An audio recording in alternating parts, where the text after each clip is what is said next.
Welcome back. Love Boat Project episode 65. I am Mike Robertson, joined as always by Mike Taylor. Mike, what will you miss most about the 1970s? Because they are done. Oof. Well, I won't miss. I won't miss the. Wow, what won't I miss in the 70s? I definitely won't miss Uncle Cyrus. That's for sure. Oh, redemption arc for Uncle Cyrus. No, I don't know if that's enough to. I don't know if that's going to redeem him for God knows what Uncle Cyrus did. That's what I will miss about the 70s. I will say this. I didn't expect them to really do anything, but you would think that I think it'd be a big deal. The last episode of the 70s and the last episode before Christmas, you think you would just accidentally do something with one of them when you have essentially 4 storylines to play with, but exactly. You would think wrong. We didn't even get any disco. When's the last time we got disco? Have we had any disco this season? The only disco I remember is when she had that monitor on the flower, but they were just goofing off. You know, right. I don't know if that was disco. I think we're done with the disco at this point. Now that we're going to be in the corporate 80s, greed is good and all that. I assume next week it's Gordon Gekko all the way. So completely different, right? No socks, Vice, Miami Vice, just Miami Vice, just nothing but Miami Vice everywhere. Very excited. All right, tonight we are here to talk about, as we said, the last episode that ever aired in the 1970s, new episode of The Love Boat, Making the Grade, The Gift, don't get your hopes up, and Doc's Exchange, which is a very clever title, very clever, I suppose. Synopsis: Doc discovers that he is still, in fact, married to one of his ex-wives. What? No. A financially troubled couple finds an envelope filled with cash. There's a lot more to that story than that. That is the least of that story's issue. Jeez. Talk about a skim. That is okay.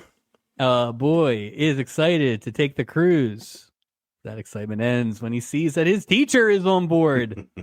And that teacher is trying to, as the synopsis says, romance his mom. So I've got things to say, but I'm going to hold off. Original air date, as we said, December 15th, 1979. Basically 2 Saturdays, 10 days before Christmas. Right. There is no new Love Boat next week, so this is their final episode of the year, of the decade, and before Christmas. Did we get any Christmas, Mike? No Christmas. Nothing. No Christmas. Yeah, but can we say it again? It's such a slam dunk. This was a weekend cruise. This would have been so easy. It would have been perfect. And the money thing, it would have been perfect. It's right there. It's a Christmas miracle. The whole thing. I found the money. Oh. You wouldn't have to do anything to make that storyline Christmas. All you would have to do is have some decorations on the boat and have a little Christmas music in the back of that scene where Buttons overhears Bono. Right. And that's it. You could do it's Buttons' redemption because it's a Christmas miracle as far as Sonny Bono's concerned. It basically is a Christmas storyline. The fact that they didn't do it is almost more insane than just not having anything close at all. It's crazy. Yeah, it was right there. It was right there. I do not understand. I don't get it. Because as we will see here, in what else was on, you couldn't throw a stone without hitting a Christmas episode of something else. Of course. Even CBS knows that. I bet even CBS knows that on a Saturday night. Let me tell you, near Christmas. I think CBS is in trouble in January because they have been going hard on the Christmas stuff. Oh, they're like, thank God it's December. They're like Great American Family Network or something. They're just trying to. Yeah, they have that and randomly tons of Arbor Day programming. They're just like, we have these 2 poles that we sort of center on. Poor CBS. We dominate Arbor Day. Let's start with a not Christmas episode for ABC. So maybe it was an ABC edict because I'm pretty sure there's not a Roper's Christmas episode because I think I did look for that. Yeah. going to bring up a show that we've not talked about before, and we will not have much opportunity to talk about after. At 8:30 on ABC, A New Kind of Family. Mike, do you know anything about this show? Is this the one where it's all orphans and they lived in an orphanage? No, that's sort Annie, of. or Our Gang. Good point. No, I am not familiar with that. This is a doozy, but there's some real people in it. All right. Okay. Two single mothers both rent the same house, sight unseen, from an unscrupulous landlord. Oh boy. With no other options. It's Brady Bunch. With no other options and no other money, they decide to move in together. Two moms, and there are 4 total kids. Is one of the moms played by John Travolta's mom, like on Charles in Charge, or Daniel Resita's mom from Karate Kid, like that sort of character? One of the moms is played by someone I did not recognize the name and did not recognize anything they were in. But the second mom is played by the great Eileen Brennan of Private Benjamin. Oh. And the Sting fame. I believe this is right before Private Benjamin, I think. And her son in the show is played by Rob Lowe. Oh, wow. He must have been a young man. Oh, this yeah. point. That's pretty early for him, too. Yeah. This was the 7th of 11 episodes, although there is no indication that they aired beyond 9. So nice to meet you. Sad to see you go. A new kind of family. What was your name again? Okay. All right. Okay. Who's next? On NBC at 9 o'clock. NBC. Where's BJ? Come on. BJ and the Bear. Here we go. Silent Night. Unholy Night. BJ Boy, comes. I'm so hopeful right now that, number one, they're going to mention the bear. And that's kind of all I'm hoping for. But sorry to interrupt. Yeah, I was going to say your hopes are dashed. But Dasher and Dancer.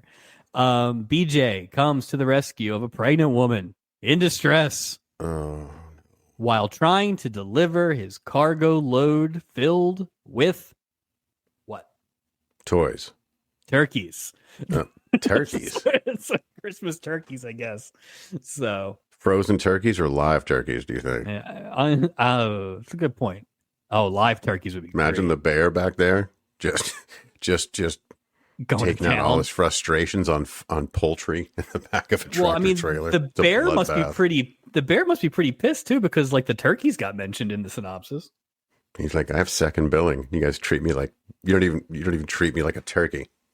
But let's go to CBS. As we said, it's been a rough 1979 fall season. Sure has. But they're coming in strong at the end because they found a lane and they are going for it, even though these are what I would call not memorable Christmas programs. So, excellent. In a new segment called our last edition for this season. 8 p.m. The Bear Who Slept Through Christmas. What?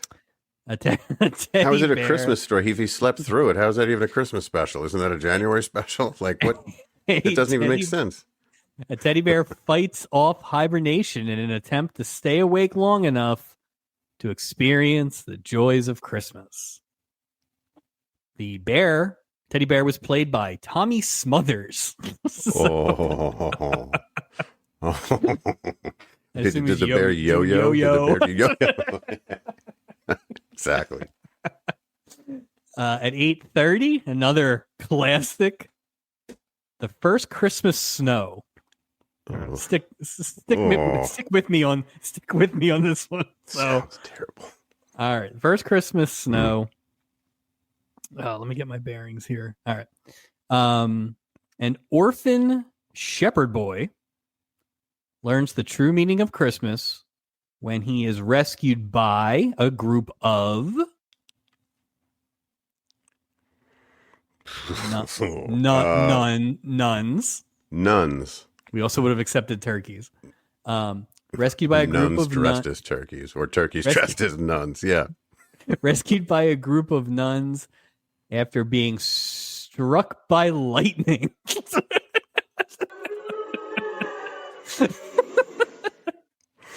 No snow indicated. So how do they flip that back to 'tis the season? How does that even work? well, I assume he learns the meaning because he's not actually struck by lightning. My guess And then is they like, get superpowers. Like, you know what I mean? I don't. there you go. Yeah. Huh? Well, we should ask the lead nun, Angela Lansbury. Oh, see, now I feel bad because she would like bed knobs and broomsticks. Yeah, bed knobs and I love all that broomsticks, stuff, and also that. I Yeah. feel bad. No, Sorry. she's only the voice. She's only a voiceover. That's fine. Yeah, but she's she's a charming lady. Finally, 9 p.m. TV movie The Gift. Ooh, all right. A sailor on Christmas. Sorry, a sailor on Christmas leave visits his boozing one-legged father Yes. and his dreamer of a mother in 1950s Brooklyn. That's so we the have whole synopsis of the movie. He just visits. Hey, Mom. I didn't want to go forever. It's a lot. Hey, Mom. Hey, Pop. And that's it. It stars Glenn Ford, who I assume is the boozing one-legged father.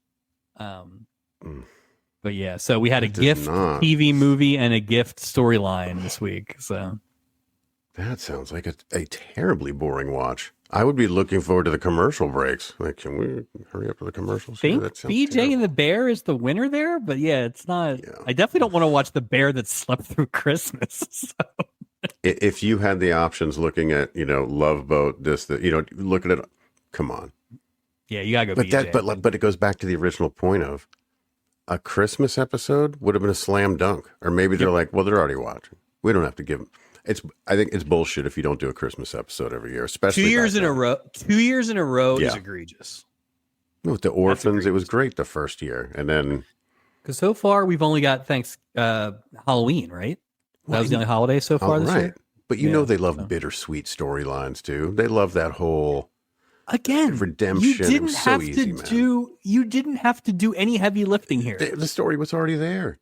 Put some CGI Santa hats on the Carters, and you got yourself a Christmas episode. Or use that wonderful green screen technology that Bricker and Steubing used later in the episode. For morning coffee? It looked like they were standing inside of a diorama. It was just awful. With beautiful sunlight. All right. Big day for credits because we have a lot of returning champions. I would say this maybe is the highest percentage we've had. Oh, I would completely agree. Let's start, and I will say this. There were a couple names that I knew from this show, but didn't know who they were until I looked them up a little further. First one is Kay Ballard, who plays Jean Redmond. It's the second of her 3 boats. She was nosy neighbor Cora Bass back in the season finale of episode finale of season 1. She kind of chased poor Huggy Bear away, if you remember correctly. Oh, that's right. That's right. She is back again next season. What'd you think of her? What do you think of her as a recurring guest? I will say this. If you remember, she was annoying in that first episode, but that was the point. Right. I thought she was really good. I thought so. I thought she played I'm probably going to go season of the olds here, but I thought that was really just a solid. Say the same thing. That was a flushed out character where it didn't have to be. So it was a great. Really completely. Yep. Did you know that she will be back in next season as a member of an old time gang back to rob the cruise's vault? So we're going to have a little purser action, I think. The safe is back in play. Let's go. Yep. And also, she was the original voice of Lucy from Peanuts. Wow, that's interesting. Which very interesting. Well, now I'm just gonna. I almost need to watch it again to hear her voice. Wow. Well, the problem is original voice isn't necessarily the voice that we know, though. I don't know, but it's possible, I didn't know there were multiple voices of Lucy, to be honest with you. That's like the least contemporary cartoon. Like that cartoon didn't they have classic episodes, but it never really evolved It's sort of stuck in that time, you know? That'd be weird if they tried to modernize it. Like, hey, Matt, like when they did with, Poochie. You know? Hey, kids. Hey, speaking of terrible ideas, Ronnie Blakely plays Sally Carter. Yes. This is her only boat. She is an Academy Award nominated actress. For acting? She won for acting. Acting. Really? So she was in Nashville, which was a 1975 Robert Altman movie. Now, I think she played a singer, but that was like her first major role, and she was nominated for an Academy Award. We're not going to beat up on her. We're not doing that? No. Okay. No. We're not going to do that. Yeah. Not the... once again, I think ever since I said, boy, I'd like to see some musicians on this show, it has been a litany of terrible acting musicians. So, it is the definition of careful what you ask for, because it has been bad. It was not McCoo bad. It was not Tennille bad. She got a little better as it went on, but she didn't have a lot to do either. But I don't think it would have been better if she had more to do. But no, she just hugged a lot. Yeah. That's all she did, a lot of hugging. She played Marge in the original Nightmare on Elm Street. Who was Marge? I couldn't tell you anybody's name in that movie. Yeah. So it's the Kruger Project. That question. Yeah. Sonny Bono is back as Benny Carter, third of 4 boats. He is back for a 2-parter in season 5, which also features Ted Knight as a stubing military rival. I am already very excited. I wish it was on now. I know. We should stop this. We should just watch. Do a watch along. Not do a show. We won't even do a show about it. We won't even tape it. I question about a Sonny Bono, since you brought him up.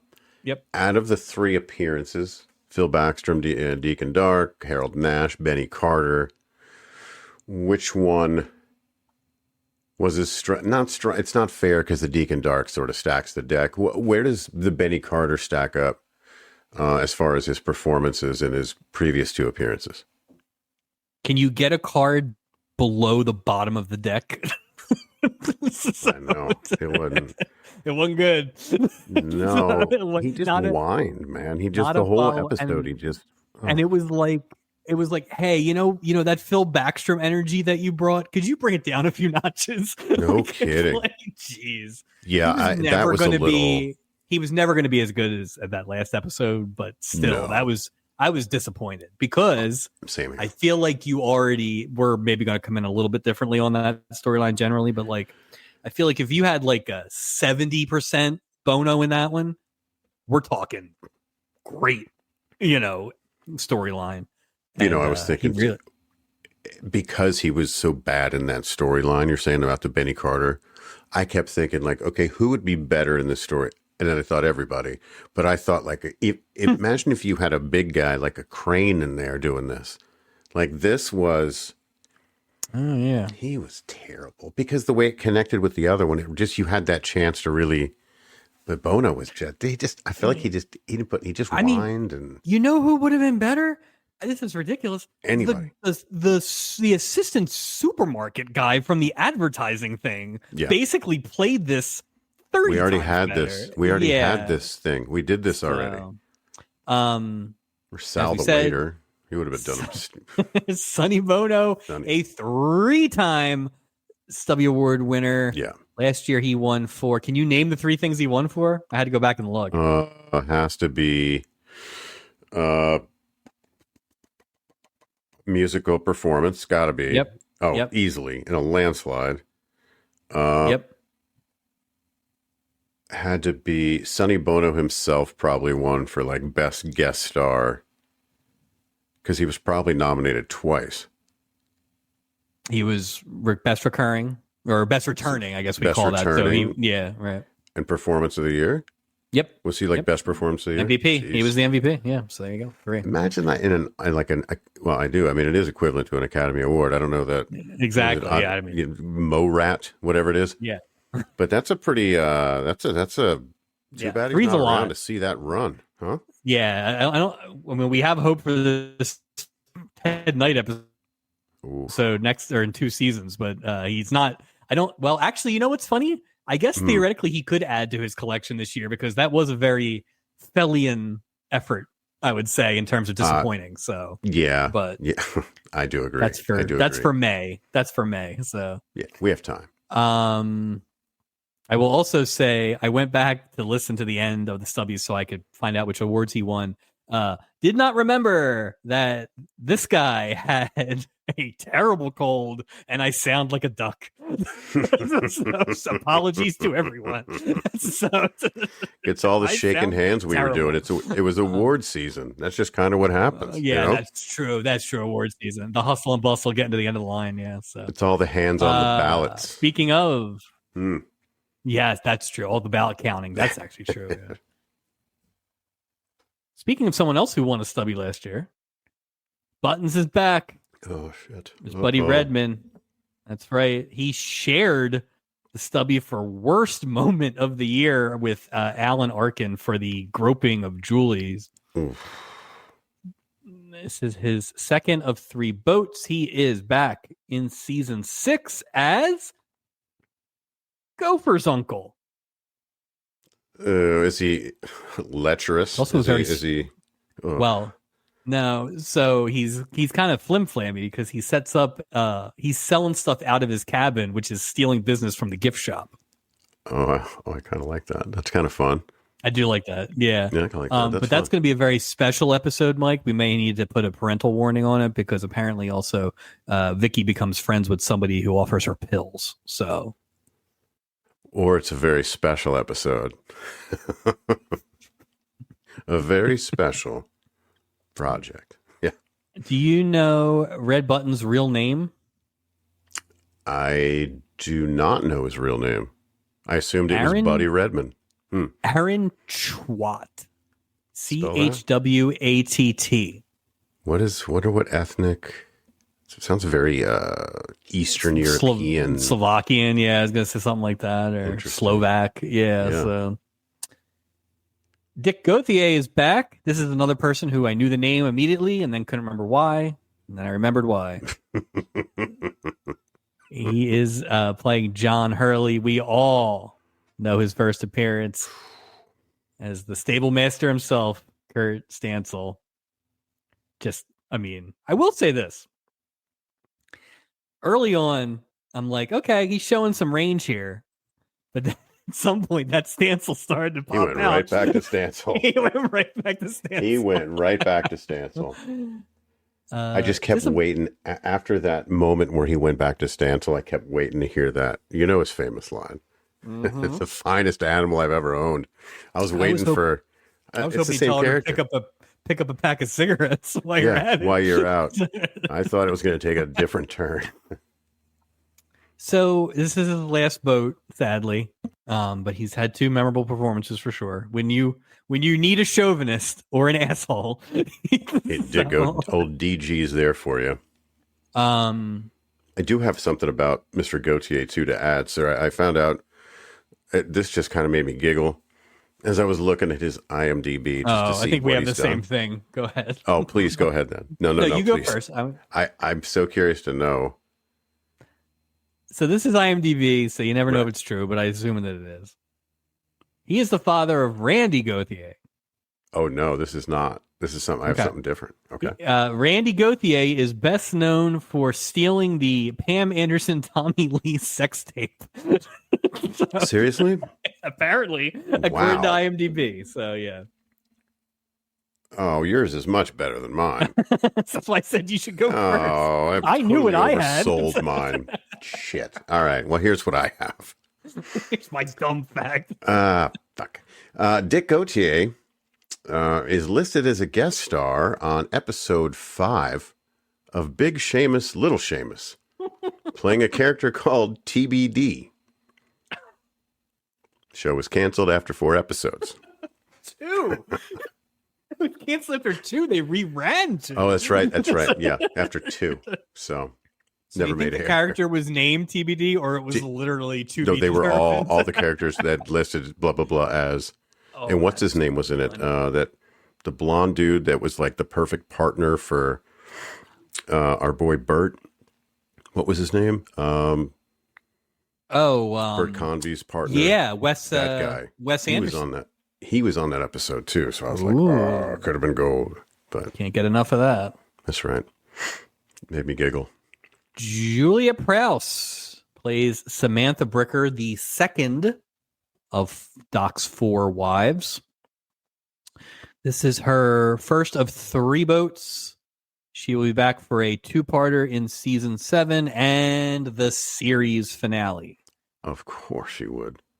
I wonder if all of his wives are going to be back for the series finale. Well, I know that Tina Louise is as well. I know that. That'd be fun. So, but I don't remember if Juliet Prowse is playing Juliet Prowse or Mrs. Bricker. So imagine his last scene. He leaves with all 4 of his ex-wives, and like he's off to Vegas. Like what a the last scene is he wakes up in bed with all 4 of his ex-wives.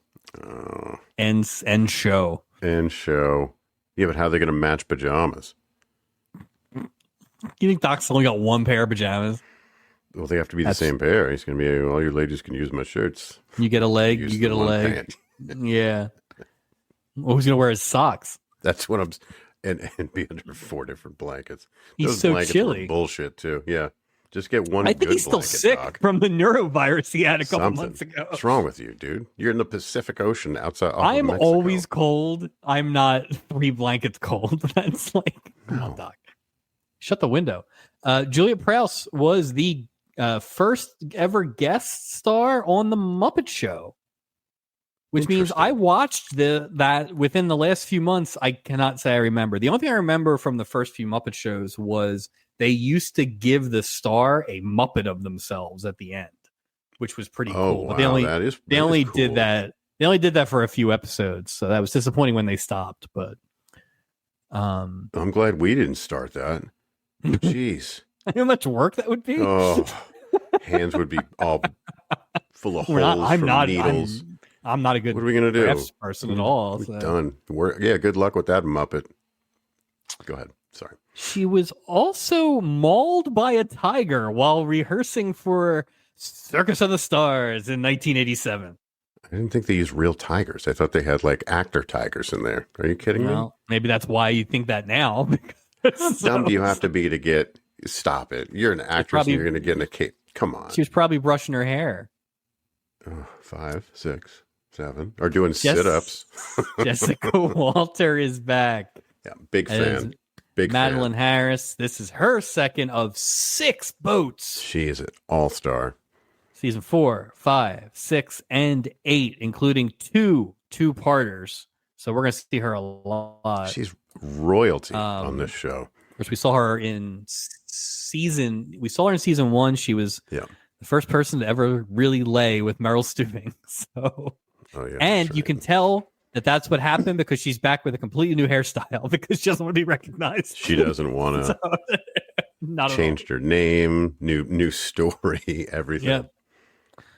I did not know this. Maybe I did, but I didn't remember it if I did. She played Jack Tripper's mother-in-law in Three's a Crowd for 8 episodes. Interesting. Yeah. She's also, one of my favorite shows is Arrested Development. She played Lucille Bluth. She was like the mom of the mother. Are you saying this like people don't know this? Oh, I mean, yes. I mean, the way you were saying it was... Wait, it's 1979. Oh, I see what happened. Good thing I have my stress ball next to me. Hang in there. Finally, Kernsing, another one for a child.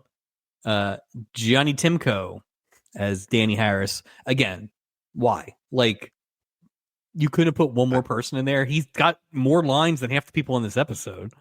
He had way more lines than Julie did in this episode. I mean, he was and Isaac probably combined. He is age 14 at the time of this episode, just for context. This is his only boat, but you may have seen him in 1984 in the classic film Hot moves. You say hot moves? Hot moves. Would you Okay. like to guess the plot? Because you probably can. Hot moves. It's like either roller skating. Oh, jeez, you missed it already. 4 juniors in high school work together to help each other lose their virginity before starting school for senior year. Isn't it just Porky's, basically? It's every movie from 1980 to 1985. Yeah, So, that's okay. All right. Johnny those are all your facts on the cast this week. Mike, anything to add before we get on the boat? No, I just kind of wanted to go back into the overall plot line of Arrested Development real quick, just to explain it. Boo. Jason Bateman's in it, so he's got a family. Oh, boy. All right, let's get on the boat. And it is not Christmas, so just bear in mind that none of this is Christmas. A lot of it could have been. Yeah, no ho-ho-hos, no bells, no decoration-free episode, by the way, Mike. Nothing. Well, yeah. And you know what's funny? Nothing. Let's just talk about this now. So I guess the only thought I have is that is it potentially because they shoot this stuff in a weird order, depending on who they have and stuff, and they can't guarantee when it's going to air, and so you'd be locked in if you did a Christmas episode? I mean, shit, record it like the first or second episode of the year.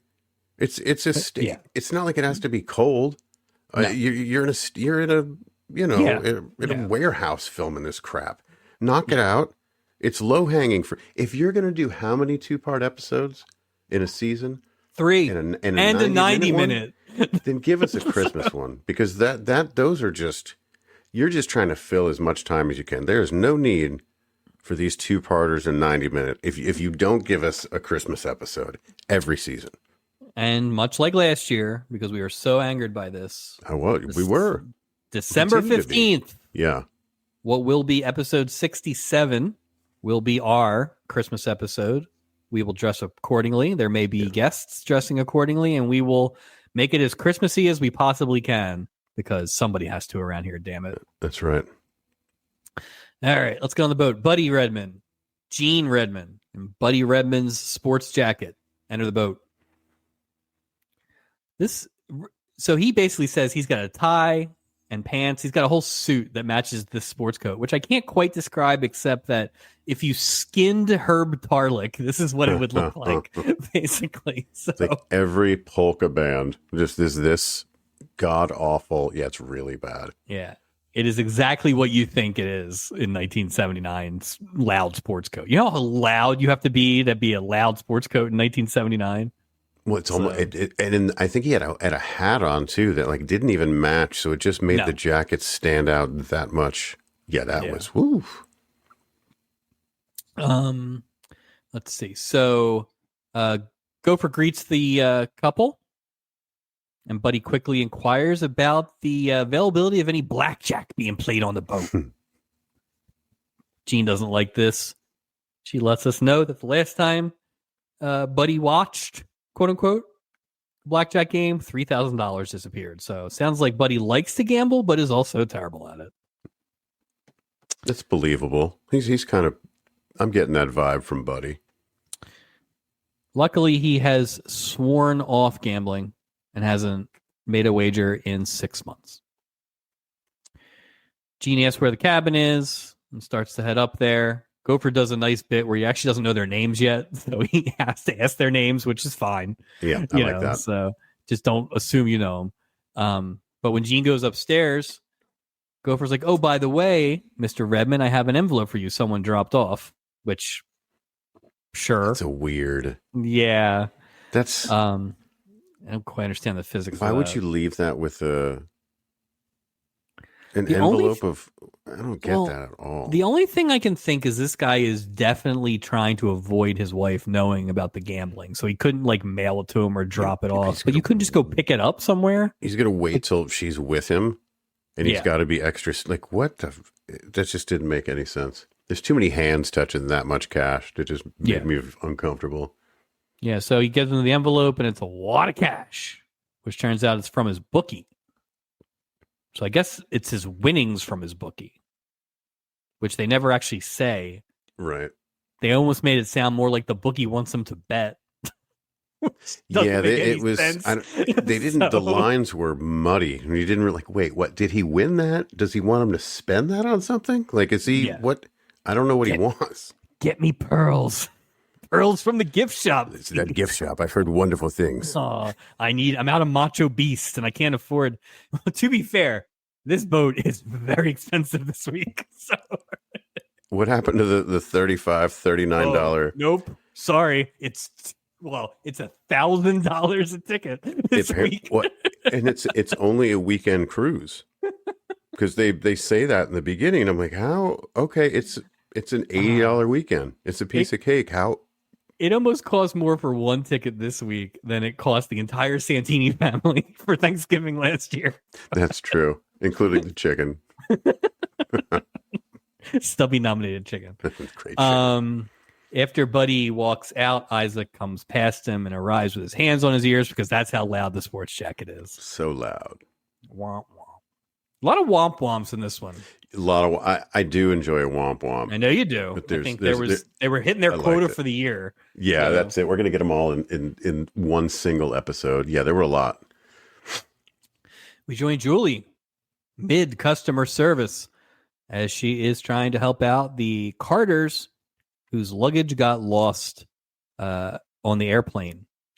So for the second week in a row, at least third, maybe people flying into the cruise, which I do appreciate it not being a local bus. But again, you're already tight on cash and you're flying in and taking a cruise. That's a good, and I didn't even take that into consideration as far as, because I would have, how much were flights? Were the flights free? Where's this guy? How much money was in the petty cash fund? That's a little more than petty cash. How much was $2,000? It's whatever was in the $1 Million Man's office. Right. Dribble this basketball 5 times. It doesn't make any sense. The guy, Teddy Converse, that guy. Bobby Adidas. Yeah. It is weird though, because it's just like the money doesn't. I don't know. This doesn't add up. This part. This is the worst version of it. Like it ping pongs back and forth sometimes, and we always talk about how like highfalutin celebrities and baggage claim guys are on here and everything. Right. But this is ridiculous, and we'll get to the specifics. Detail. But yeah, it was actually too much. Too much. Right. Like stop. Yeah. It was almost fine until he was like, "Oh, this can help me stay out of jail," and I'm like, "No, not unless you have other crimes that you have to cover." You already stole it. You're going to bring money back a week later after you get back on a flight. Isn't he going to spend that? How's he going to get back there with cash in the 70s? How are you going to get back? You're not going to walk back. Well, he paid for the plane already. I assume you paid for the plane. I don't know. Maybe now that he thought actually this was going to be, the plane actually makes it make more sense because then he takes all the petty cash, he buys the airline tickets, he bues the cruise tickets. Wait, well, why doesn't he just take the money and get off the boat in Mexico? Why doesn't he not take this shitty cruise? Who cares? Didn't we learn anything from Sneed? Wendell Sneed did the same thing. He put his house up for mortgage. I don't even know what's worse. It's awful. It's bad. It's bad. And this guy doesn't even have a marked deck. You know what I mean? He's never going to make that money back. Mm-mm. And the petty cash here is empty. They just had surgery on the ice bucket last That's right. year, so. That's right. Oh. God. Sonny Bono is very angry about losing his luggage. He threatens to sue everyone. Everybody. Like, it's not Julie's fault. It's not the Princess Line's fault that the airline lost your luggage, man. Here's a tip. Don't check your bags. I never check bags. I never lose luggage because I never check bags. He's the king of bad decisions. I'm going to steal money to go on a trip, and then I'm going to check my bags. What are you, dummy? You just you're 2 strikes in already. You're going to marry the most boring woman in the world. Well, if you didn't that's why they had to check a bag God, Wait a she minute, how did sucked. the guitar get here? I don't know. I was thinking that's too big for a carry-on. What are they doing? You couldn't have stuffed a shirt in that thing just for later, just in case? Just in case. Yeah, these just, since she's an Oscar, stop it. Stop. I don't know how she's terrible. Just, Julie's solution to this, and maybe this is an actual thing, but also you have a gift shop. Her solution is she's going to go around and ask passengers of what the hell? like sizes if they can borrow some clothes. Benny Carter's like, I don't want your charity, man. Well, isn't the only thing they got was just the jacket for him? Like they were like, here's some clothes for you, this awful jacket. Forget the money. I guess maybe a dress shirt and a tie. Yeah, but like you know what they should have done? He should have had to wear what oh God, who's the fat guy? I can't think of him. The comedian that was Shakespeare in the thing that he had to wear the big suit. Oh, I know what you're talking about. Why am I blanking on his name? I got nothing, but I know what you're talking about. I can see him. Oh, it's embarrassing. I can see him right there. All right. So Danny, so Benny, like I said, won't take charity. Julie, is still going to go around and ask, and then Gopher pops up. He's like, hey, what's the problem? And they're like, they lost their luggage. And he's like, kiss that stuff goodbye.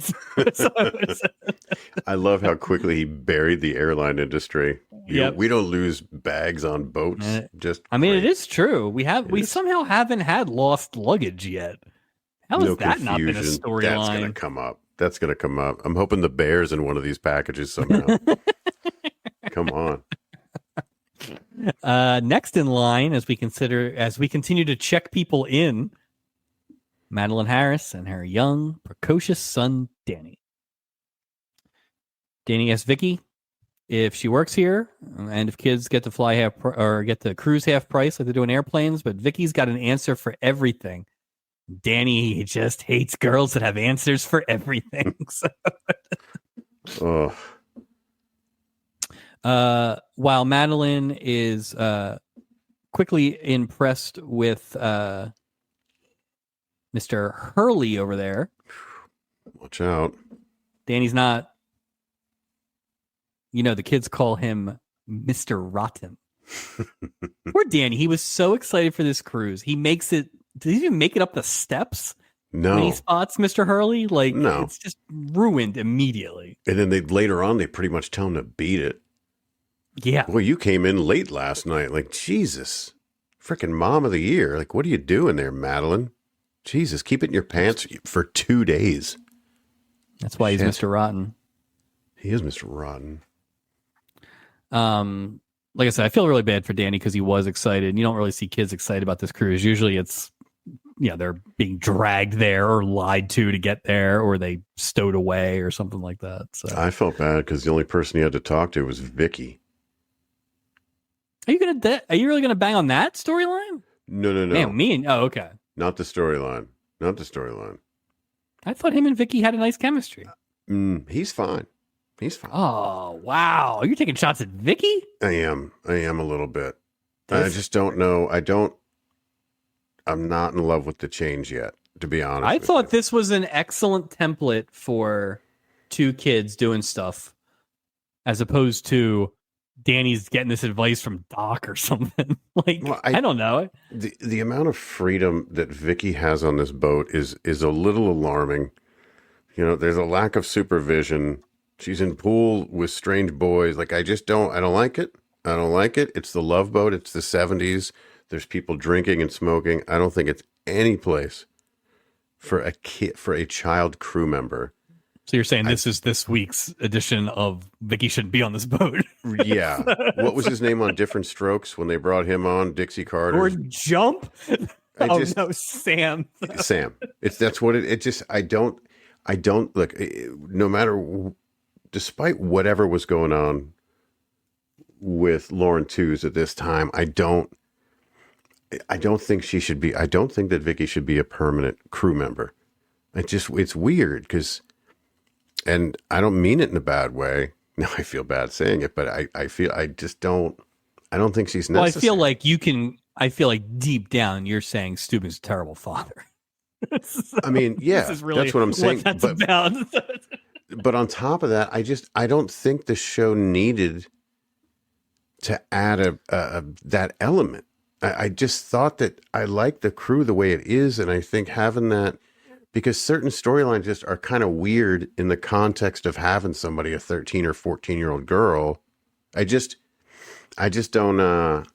I don't feel like they have really overplayed it too much. Yeah, there's a little bit, but it's just really no different than when they have one of the other cast members in for a short bit or whatever. This was probably the most she did in terms of So a storyline. Yeah. And I thought I guess my thing is I would almost rather it be Vicky and another kid as opposed to two kids who I don't know. So yeah, and again, maybe it's just I just need to get used to. You're also looking for a crew setup that doesn't exist anymore. Yeah. You're looking for season 1 crew, which was, maybe you're right. Maybe you're right. Yeah, I think it is a little bit of a different dynamic, and I think it became even more apparent to me this week. Because maybe this it's not bad, not good. It's just different for me. And I will agree with you in that this is not like they don't know what they're doing with the Julie character or they're trying to be. This is just they didn't use her. They didn't use her. And there's been a few episodes like this where they really haven't used her. So, and I don't think that's a Vicky thing. I don't know what that is, but it's just like I assume we have a few heavy Julie episodes coming because it's been really light since episode really 1? Since I mean the wedding. Well, and then 2 was the best friend. Yeah, thing well, like early the first but that was more piling on. Yeah, it was crazy. And then there was the stupid Brotherhood of the Sea. But yeah, there hasn't been a lot of Julie run right now. So no. All right, more checking in action. Gopher is greeting a lovely lady who just made it on board. Weird thing, Mike. Her name is Mrs. Adam Bricker. What a coincidence. Yeah, but wait, there's an Adam Bricker, Dr. Adam. All right. Yeah, he's the ship. He's the ship. Arrested Development is a show. Gopher jokes, that she might be the one of Doc's ex-wives, and she says, "No, I'm definitely not one of Doc's ex-wives." Wow. And Doc shows up, and he's like, "Stephanie." Or sorry, Samantha. I'm sorry. So used to them using Stephanie. That's his ex-wife 3. Yeah. Probably. But yeah, Doc's like, no, that's my ex-wife. And Gopher's like, you lied to me. And then that's where Samantha starts to explain, no. In fact, they are still technically legally married couple. Oh boy. Womp womp. That's great. That's another good womp womp. When Doc shows up and he sees her, he does the classic Bricker. Oh no. I feel like it's, again, we've talked about it. It is more opportunity than anything. And I didn't particularly love this version of Doc in terms of the storyline, but he's still very much in contention to repeat as best crew just because he's the best at this stuff. Like, do all of his ex-wives have red hair? This is 2. Maybe that's his thing. You're always talking about he likes them big, but he likes them redheaded. And redheaded. It's 2 out of 4. So so far half of them are redheaded. 2 out of 4. Interesting. And I have not looked ahead, so I do not know who the other 2 are. So turns out that they'll get into the why and how, but yeah, basically they're still legally married. Doc says they were divorced 3 years ago, but not according to boat law, apparently. So we move on to the Redmond cabin. Buddy is going to go check out the ship. Wink, wink. Wink, wink. Before he does, let's just stick this big old envelope in this ugly ass jacket for safekeeping. So why wouldn't you just keep it on you at all times? I don't understand why. Or he's afraid he would gamble it. I wonder if that's what it was. He had to leave it so he wouldn't spend it. But he didn't seem that afraid to gamble it. No, I don't know. Like, why would you? Maybe the That's the other casino thing. isn't open all the time. Maybe the blackjack table isn't open all the time. Yeah, that's a good point. It's just weird to like. Yeah, I wouldn't leave it just in a rando jacket. I mean, there could be a steward coming in and putting You your stuff never know. away or something like that. Exactly. Your wife may hand your jacket to someone. Sure. What if there's a caper? What if moose comes out of the ceiling or something? God, I hope so. I hope that Swedish painter comes back. Umlaut? Can't wait that guy. Good Gopher. Gopher's like a Sunny Spoon with his disguises. It's amazing. I mean, Gopher's got a real shot of winning Best Crew if he has a few more good episodes. I was thinking that absolutely he does. He's been really strong. Yeah. It's going to be hard, though, because you do need to have like one more of those big episodes, probably. I mean, Bricker's been killing it this year, though. I mean, and Isaac's going to get some more. It's just, it's like, just so hard. It's funny we don't even bring up Stubing's name in this conversation for best crew member. It just oh no, well, I'm never going to get you to. I'm never going to get you to agree, even if I do. So. Hey, listen, if there was consistency in character and he wasn't such a goofball all the time, and like his credibility is always questioned in my book. I mean, we'll see. It's not this year. This is like English soccer. This is all about relegation this year. We have 6 crew and 5 spots. So that's the real pressure cooker now. Well, let me ask you, what would it take for Vicky to win? To win? To win. What would have to happen in your mind for her to win that award this year? First year in. Not even a full season. It's impossible. It's impossible, right? I mean, she would have to have like 3 Vicky episodes that she knocks out of the park or something like that. That it's just it's just opportunity. Like that's nothing to do with her performance. I actually think she's been very good for what they've given her. But I wonder if we can like loop in FanDuel on this. We can be like, what's the over under on Vicky? Well, I guess vote, that would mean hard to. Yeah, it's also hard because we vote. We could just make billions. We could look ahead. Never mind. That's a terrible. It looks like Vicky won. How about that? This is why I can't gamble. As Buttons leaves the room, he runs into Julie, who is asking for a favor, and luckily, we don't have a repeat from last season. This is the only interaction between those two. Yep. I was a little worried, but I didn't think they should have shared the screen, kind of like a Pacino De Niro kind of thing. Like, don't. Well, she had just kicked him in the nuts. Like, not even any context for it. Yeah. You look just like. Yeah.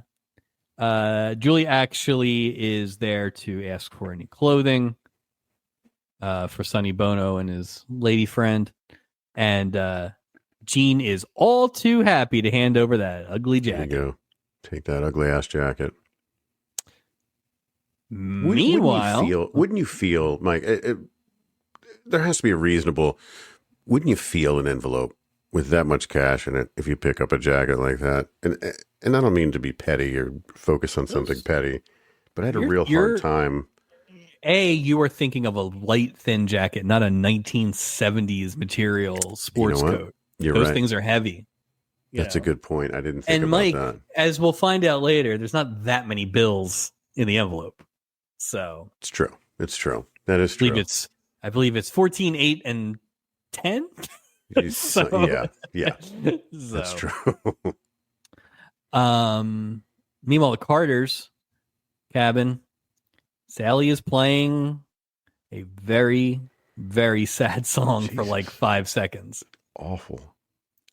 This is like this is the same length that Sinatra Jr. played. Ugh. So I guess it technically counts as a musical entry, but like I didn't even get enough time to know if I liked the song or not. Yeah, I mean, I didn't hear enough to like it. I'll tell you that much. I don't know where it. Yeah. No, I need more than I need more than like a stinger. Yeah. So, then she starts to act. And immediately I wanted to start playing guitar again. Sing the Oh, rest please. of the song. Finish Start the singing song. witchcraft. I don't care. Like, so it's just, Benny's in a bad mood, and it's more than just the luggage, and it's more about the money. It's that he's turned to a life of crime. So, what are you doing? It's so stupid. so Benny admits pretty quickly that he stole money out of the petty cash at work to, I am now assuming, pay for the flight to Los Angeles and the cruise tickets. Mainly because Sally wanted to go on a cruise. I mean, this is like, This at is least, a damn mess at right least here. with Sneed, right? Right. At least they were seeing family. The wife couldn't fly anymore. Right. There was they were more going to see it. family. There was a noble goal to it. It wasn't a selfish, like, this is dumb. No, like, it was, I mean, he mortgaged the house, but it wasn't a criminal act. Right. Well, that's what I'm saying. This is just beyond. Sure. I agree. You could have had the best cruise, and you're still in trouble when you get back. Like, so, yeah. Well, but I don't you're even not think going to have the best cruise. So. But I don't think the money, just because you get the money, doesn't fix the problem. You already did it. That's what I was just like. That doesn't. You know what I mean? Like I don't. The only way this even works is if you somehow. The only way this even works is if you wire it are to like him or something. No, I think it's literally you're the last person out of the office and the first person back in the office, and you literally just slip it into an envelope, into the drawer. That's the only way it works. Because they keep painting this Fogler guy as this hard ass, but it's like, no, you stole $2,000. And just no-showed work for like 2 weeks. Money's gone, and wait, you're on vacation. Wait a minute. What? Benny was going to replace the money when he gets back, but Sally's like, well, how were you going to do that? And no answers there. Mr. Fogler gets his first of a million mentions, and he doesn't play around, apparently. And he's going to throw Sonny's ass right in the slammer. So I think that he was going to end up going, if he didn't find his money, he was going to himself in Mexico, is what I think. Oh, wow. He's not coming back. Something like that. Some weird something. Why would he come back? Hey, welcome back to Los Angeles. Oh, I don't live here, and now I don't have any money. Like, what? The whole thing. What are you going to do? They should start a new life. That actually would make sense. That's what I'm saying. I know a restaurant that's hiring. They don't serve any alcohol, though. Sally asks why did Benny do it, and Benny's like, he wants to take care of his wife the way that other husbands take care of theirs. Bunny said he was afraid of losing Sally, but she says that all she needs is his love, which probably is something Benny would have liked to have known yesterday. Yes, thanks. Well, can we get off the boat now then? Jeez. Can I borrow $2,000? How about that? Yeah. Good Lord. Let me just say, this guy's a piece of garbage. Benny Carter sucks in so many ways. Yeah. Why would you do that? Why would he tell her that? Well, he's very dumb to start. Very dumb. Right? He's very dumb. So that's no way to go through life. I can't imagine the breadcrumb he left from the scene of the crime to the Pacific Princess. Just must be, I am here, like stickers with arrows. Kind of all these brochures on his desk. Just welcome to Mexico via cruise on the Pacific Princess. It's when Jacqueline Smith got kidnapped in the Charlie's Angels episode. That's right. And she took the lipstick and circled the X. That's what it is. This guy is the worst. He's so whiny too. Well, that's actually the thing. It's low energy whining. That's like the worst combination. Like, be high energy whining at least, or something. It's just, but the storyline gets a lot better, and I do enjoy it. It's him. I know they had to, and they kind of had to set this up, but it was a lot of like, well, I guess it's our money. I don't know what. Well, I guess it's not our money. Yeah. So, Stephanie is explaining to Doc how the divorce isn't really a divorce. Turns out that lawyer was a scam artist and he was doing this to other people, and now he's in prison for 10 years. $500 was the official cost of a divorce in 1976, at least according to what Doc handed over. Doc's pretty free with his money. He's very free with his money. He's throwing 500 out here. He's throwing it out later for child support. How much do you think Doc makes? Like, he's a doctor, but he's a boat doctor. But, like, is Doc the second highest paid person on this ship? No. I bet you like the pilot, the guy driving the boat, is the highest paid guy on that ship. You mean Merrill Steuben? No. I mean the pilot, the guy that actually drives the boat. I think that guy and like the engineer, which is somebody we've never even Santini? met. No, Santini was an engineer. Yeah, that's right. I wonder. I'm just wondering how. Imagine you'd make. He had less. no money to pay for the cruise. That's right. Oh, what do I do? All I got is a life. Yeah. Yeah. I don't. Julie might actually have the. I feel like Julie has the most money. You never hear Julie. She never leaves the ship anymore. She doesn't leave the ship. Well, she just last time she left, it went really bad. She just buys stacks and stacks of loose leaf paper and just writes Julie Chanot over and over and over again on both sides.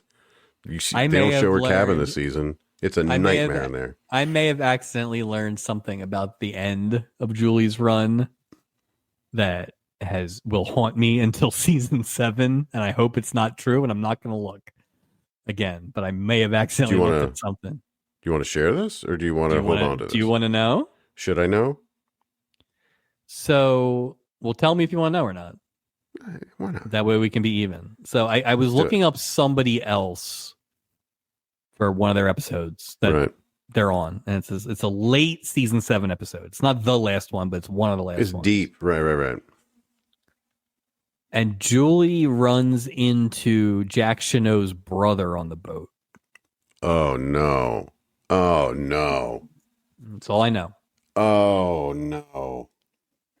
Oh, I wish you didn't tell me that. I told you. I told you. Oh, I can't unknow that, and I really want to unknow that. That's uncomfortable. Oh, yeah, I think deep down I was always hoping that it was just an off-screen Tony Roberts thing, but now I'm a little concerned that it's not. No. Oh, that could be really bad. Yeah. Oh. We can Men in Black you if you need to. Yeah, let's do that. All right. So we're back with the Carters. Julie drops off the clothes from the other passengers. Benny does apologize to Julie for being such a bastard at the beginning, which is nice. It's just that whiny. Yeah. Sally tries to come up with some ways that they can pay off Fogler, like a weekly payment plan and stuff. And it's like, well, no, if you're having a conversation with him, you're already screwed. Like, my guess is, like, if you don't get this money snuck in, you got no second option. You got to kill Fogler, I guess. Or never go back wherever you flew from. I think it depends where you flew from. If you're that broke, why don't you just move to Mexico and start a new life? She's got her guitar. Well, if you're that broke, why don't you go to a local cruise? Or why are you getting on a plane? Don't go on a cruise. I'd love to know where they don't get on a plane. What if they live like in a lake town? They live on the Mississippi River. That's what they do. Makes no sense. What if they live in Acapulco? Gulf Shores, Alabama. Oh, no. All right. Anyway, all her ideas are terrible. And they're not good. Yeah. Benny knows this. So just when things seem their lowest, what should appear? Right on the floor, Mike, a big old white envelope. And that envelope's got a lot of cash in it. $2,000 to be, in fact. Wonder what that was worth. You know how they do those. I should have looked that up. That's a good. I wonder what that is. $80 million. Play at home. Project at gmail.com. Let us know. Yeah. We could. Yeah, we're not gonna look that up now. I should have looked it up before, but yeah. Sally says that they should obviously give that money back to Julie. It clearly came out of the clothes that they just got. But Sonny's like, hang on a second. Hang on a second. I kind of like this part. So his theory is that it possibly could have been under a bed Mm-hmm. from a previous cruise and then popped out. So it wasn't there a minute ago, but then it just kind of blew around. Is that what he's basically saying? Well, my problem with it is just we've never seen the underneath those beds. Oh, you think they might have the blockers? Yeah, like a hotel kind of like built in, so they don't. Like, why would were those invented? Were those invented in 1979? I don't know. I'd just be weird to have I mean, maybe they do. It was just weird in my mind they did, which who knows if I'm right or wrong, but I just felt like that was weird. That's a good question. I feel like that would have been a real plot hole. Well, I mean, this is a show that had a boy dog have puppies, so let's not. Now I'm wondering, wouldn't the dog have tried to go into the bed if you could? Or it just reinforces the whole cricket, thing on it. Stubby winter cricket would have been under the bed. Yeah, why wouldn't they go the under chicken? If the stubby winter couldn't fit under the bed, maybe there's something to that then. Old King wouldn't have fit underneath the bed. So. Well, what's his name when he almost snapped his neck? Maybe that means it is a frame because remember it collapsed. So poor Francis. Old first take Francis. So apparently, just another indication how much of a tough guy Fogler is. He believes in capital punishment for double parking. Yeah. Fogler. All right. Let's see. So Benny, after he does this shtick about might be under the bed, he's like, I'm gonna definitely think that this is money that was here the whole time. Yep. In this otherwise filthy boat, I guess. So. Yeah. These things get overlooked all the time. Yeah. Envelopes of cash that weren't here literally 2 seconds ago. Right. And that's the end of a pretty quick, tidy first act. So we had more of an even breakout this week, which I liked it. I hate those. I don't like those 20-minute first acts. Yeah. It makes everything drag. And it's like, oh shit. But no, this was a perfect. And this baby bounced around a lot in the middle, but still, at least it wasn't a 20-minute opening act. So. I felt like it as a whole, the episode moved really well, as you know. More than not, I will say that. It's never going to feel as good for the person who does the notes as the person who doesn't, but that's a very good point. Stop and pause and then play and pause. Yeah. All right. Oh, so much. Act 2, it's dinner time and Danny is ready to enjoy a steak. It's almost as good as mom makes, Mike. But nothing goes worse with steak than your history teacher who's flunking you and fucking your mom.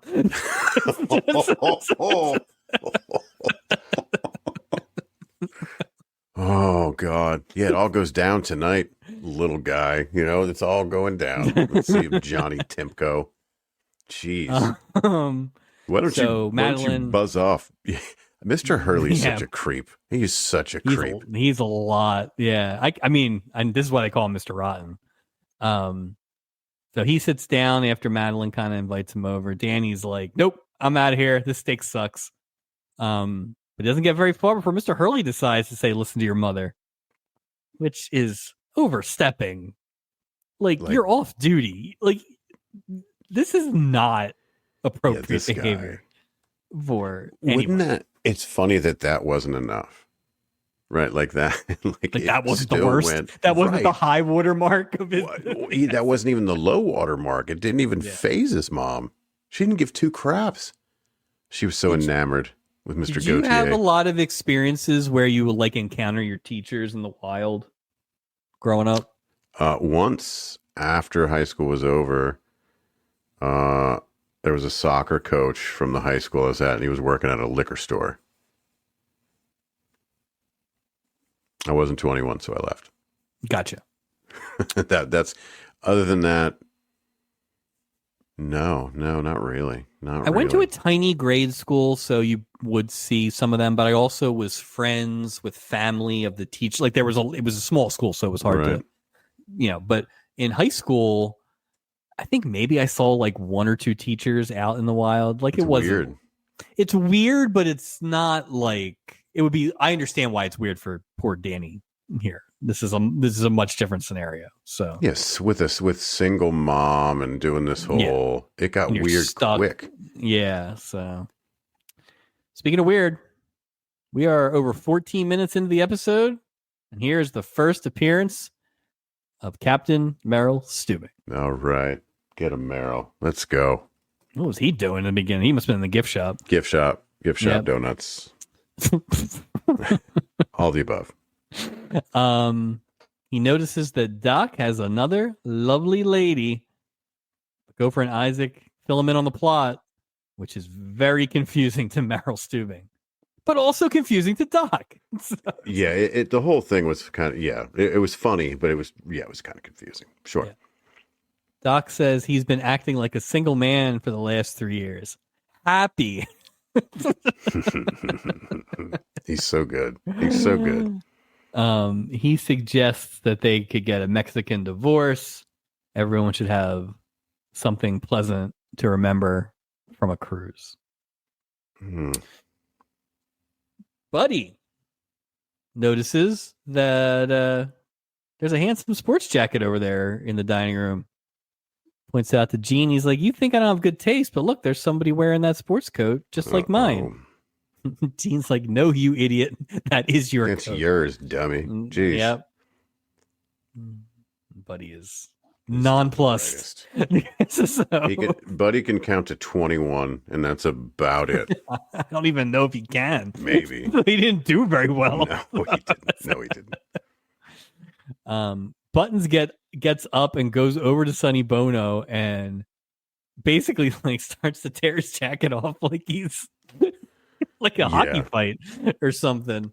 Squeezing it the whole time, like it was it was good physicality, I thought, by Mr. Buttons. Yeah. And somehow in all of this, he doesn't actually find the money, but he takes the jacket, he switches his jacket with his current jacket, and he just kind of says, I love this jacket. Yeah, it was a nice little physical scene. Again, it's funny. Buttons, this kind of physicality from Red Buttons, I can get behind. So, it's just the forced physicality we don't like from Mr. Buttons. Yeah. Yeah. At least he didn't say it was his birthday.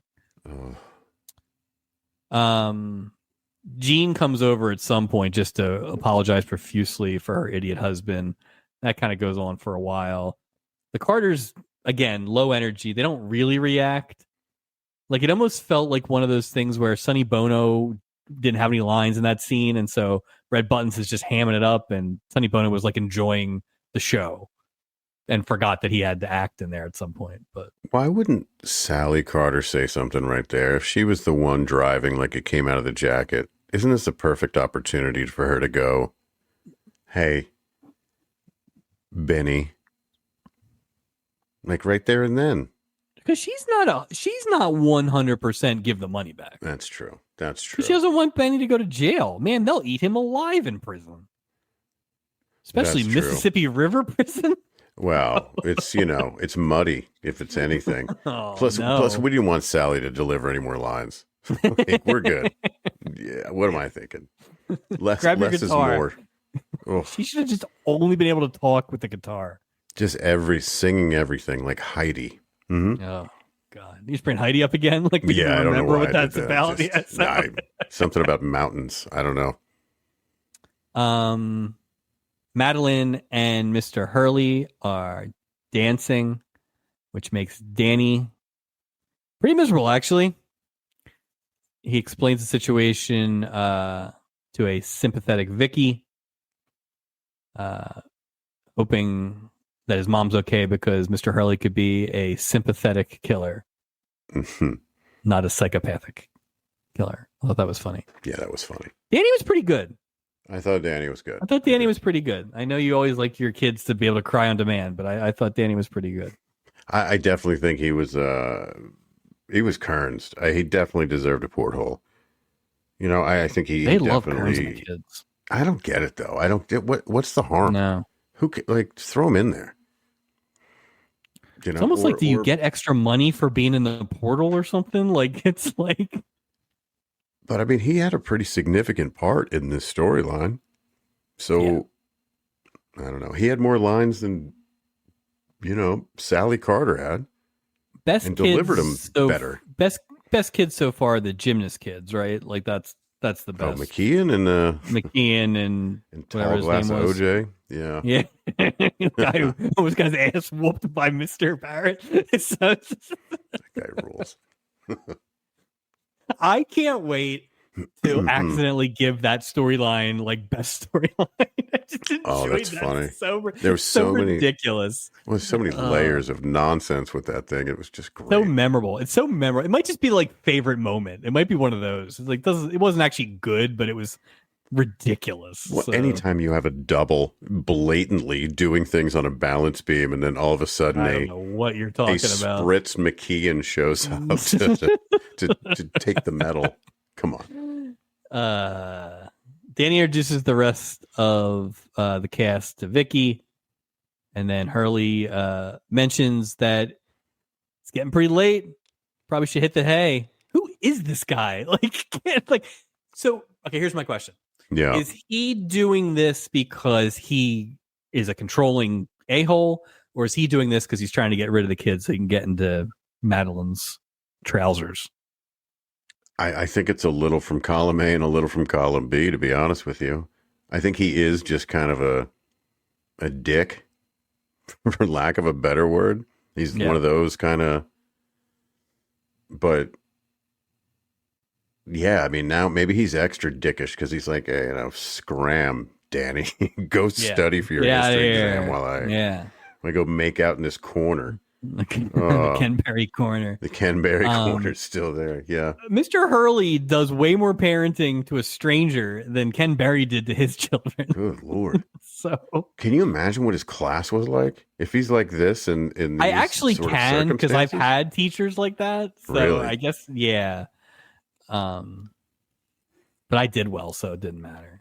Oh, yeah. I was on the opposite end of that, opposite end of that spectrum. So, yeah, I'm the complete opposite. All right. So, is there a rattlesnake in your history book, Mike? That's funny. As Danny heads out, he tells Vicky to remind him to tell her the story of when Mr. Hurley poisoned his ding-dongs, which should be a crime, I think. There's your out, Danny. Have this man arrested. Call the authorities. Come on. Call Go Fogler. to the gift shop. You can get a twofer. No kidding. I'm sure there's a reward, and they'll send help. It's $2,000. Stephanie steps away from the dinner table. Doc asks Steubing what he thinks of all this, and that is he doing the right thing? Okay, so we then get a lot of Gavin MacLeod double talk bits. Hold on a second here. Let me take that. Go ahead. This is where my support ends for him. Go ahead. Yeah. So it's a lot of double talk, which ends with a bit about how every time that Steubing was positive about something, he always ended up dead wrong. Oh, yeah. So then, and it's a lot of back and forth to get there. Like, it's just a lot of the only thing I'm sure about is when I'm sure I'm not right. That kind of stuff and all that stuff. Are you sure? Very, no. Well, then. Right. Very who's on first? 30s. Yeah, exactly. But that only applies to Steubing's life, not Doc's, and that's kind of his advice. Well, Stephanie's not exactly back. Captainly advice, It's So terrible. he must have been like Sucks. shooting a movie this week or something. Yeah, Like, he was not. He was in and out. So I don't even think he was aware of the storylines he was participating in. Like, he just felt completely checked out all week, or all episode, I should say. maybe we're gonna get like a heavy flashback episode, and he was there. He was out filming on location or something like that. He was up for that Rambo part in First Blood. Was he Art Galt? No, he was Rambo. He was Rambo. Oh, yeah. Wow. Mm-hmm. He played Troutman. Imagine him as Troutman, but it's Captain Troutman. That would have been a much different movie. Shows up with his white knee socks. You know, eat things to make a billy goat puke with his long white shorts. I remember on D-Day. So Stephanie's back, and these two are cutting a rug like aggressively. Yeah. Isaac asked Steubing what he thinks about the whole thing, and Merrill's like, well, as they always say, it's always nice looking at a divorced couple who are actually married, acting like a couple of single folks. So I thought that was, listen, he didn't have much to do. Double talk. It's fine. Right. It was fine. It's like here, do that. He's good. He's good at comedy. Gavin McLeod. I know you don't think he's a person. No. Steubing is, but Steubing's he's good. Steubing's funny sometimes. I agree. We need to watch a Mary Tyler Moore episode just so you can be completely confused about what's happening. Like, who is this imposter? Yeah. On the deck, here we go. Hurley and Madeline are talking about their marvelous time they had tonight. They both did. And smooches are on deck. Flowing. Jeez. Hurley says that he hopes Danny's trip isn't ruined by all this. And, he says that the mom says, Madeline says it's hard, obviously, because, he's failing your class. It's obviously weird. Right. And then, John Hurley stops holding back and starts becoming Kurt Stansel. Like if he just ripped his mask off like a Scooby-Doo, like it would have been pretty It'd be funny for him to rip the mask off and it's his face underneath the face he just ripped off. He's like, it's still me, damn it. But it's like this, it's like the wide collar. It's the Stansel outfit. That's his whole kit. Yeah. So, he starts off nice saying, Danny could be a good student if he applied himself. He's, smart kid or whatever. Then that's fine. He's not across the line yet. Like that's a fine statement. But he doesn't apply himself. Right. He's lazy. Maybe a little bit spoiled. Getting a little worse. Madeline's like, the divorce was hard and, he does the best he can. But you know what? He's using it as a crutch. Jesus. The dam is broken now. By the way, you should be a little harder on him. Oh. You're a little too permissive. You're kind of letting him get away with murder. Boy, permissive word. That stings. Seriously. And he said, good Lord. Madeline tells John to stick it in his textbooks and leave the parenting to the parents. No kidding. A quick smackdown. And well-deserved, too. What this guy did? What is he doing? What is he doing? He is who he is. You knew who he was when you met him. Yeah, I mean, come on. You're not surprised. Back in season 1, you knew who he was. Yeah. Oh, God. All right. Buddy slips back into his cabin to find a very angry Gene who has been waiting for him for 2 hours. You'll never guess where he was, Mike. No, reading. Not gambling. He's not gambling. He's looking for Benny Carter because he wants to apologize for that ridiculous travesty he did in stealing that poor man's coat. Ridiculous. Oh, that's nice. Somehow this works. I don't know how this works. It's like, I get it. That makes Buttons sense. is pretty clever. Yeah. Smash cut to the Carter's room where they are both realizing that the money was actually belongs to Buddy Redman and that they have to give it back. Sonny Bono wants to sleep on it, though, Mike. I think he literally wants to sleep on it, like on the money. Lady. Yeah, like the lady in the other episode. If he was smart, around he in it. Let her fall asleep. Hit that lifeboat, Sonny. That's your only chance here. Like, he's leaving the wife? I mean, what's this guy going to do? She's not going to go to jail. She didn't do anything wrong. I like the live in Mexico thing. That's what I thought.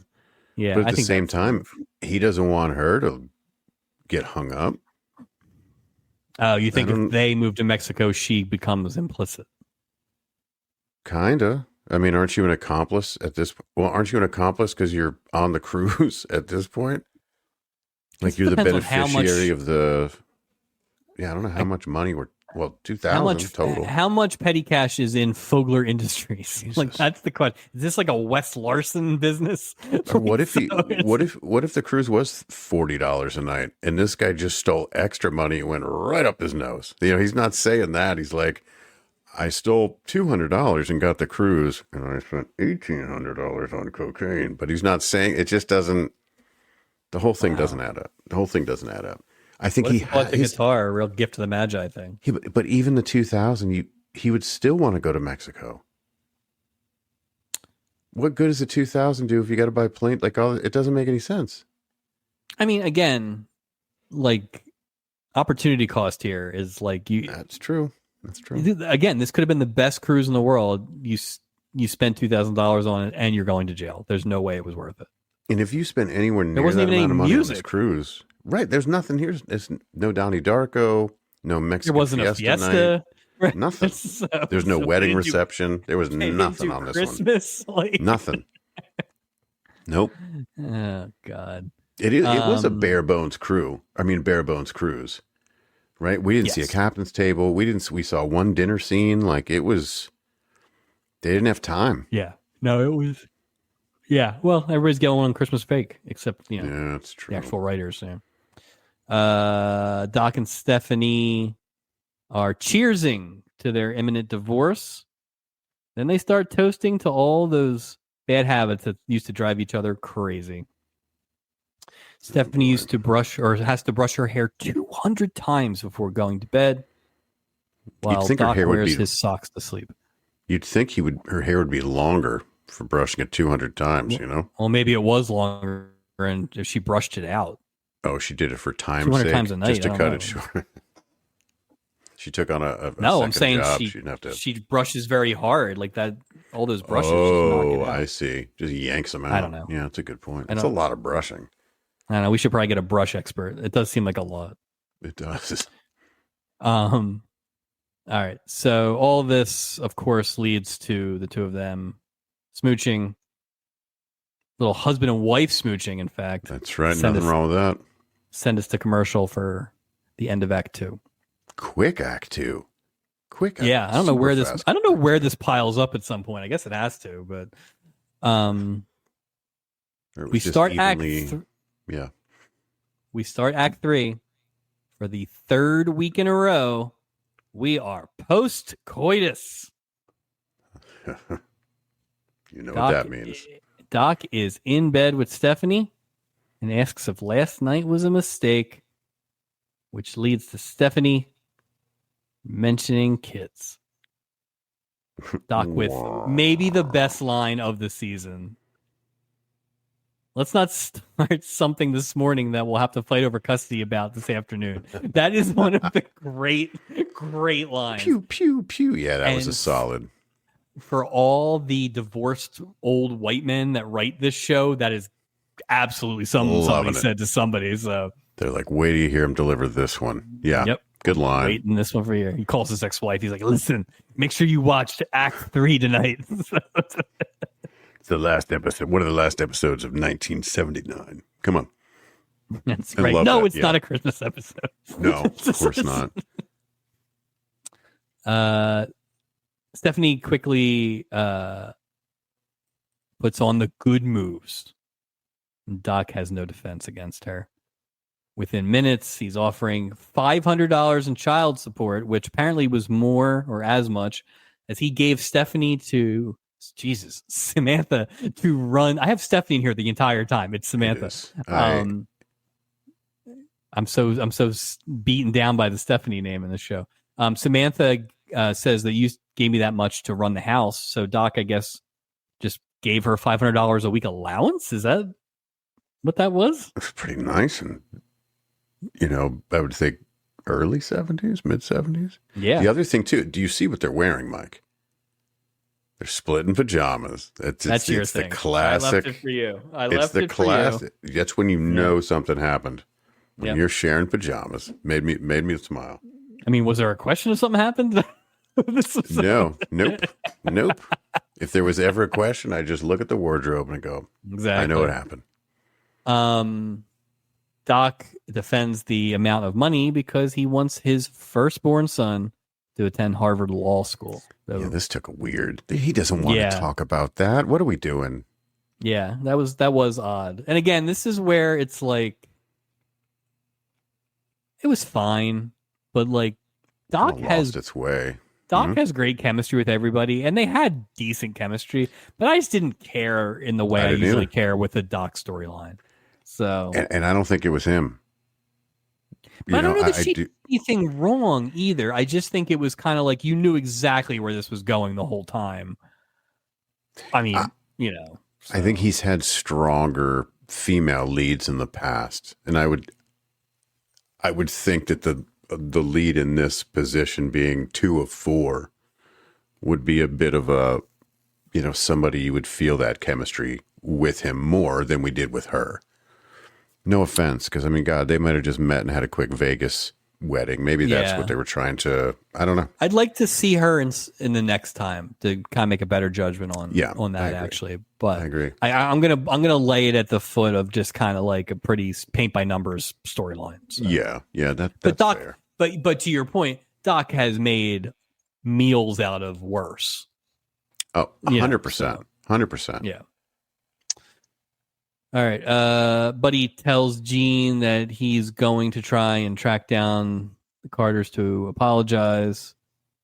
And he walks out of the cabin. Guess who's right there, Mike? It's the Carters. Of course, it's the Carters. Benny gives back the money. Well, sorry, he gives back the second jacket first. Then he gives the money. Yeah. But as soon as he hands over that envelope, here's Jean, and she's like, "What is that?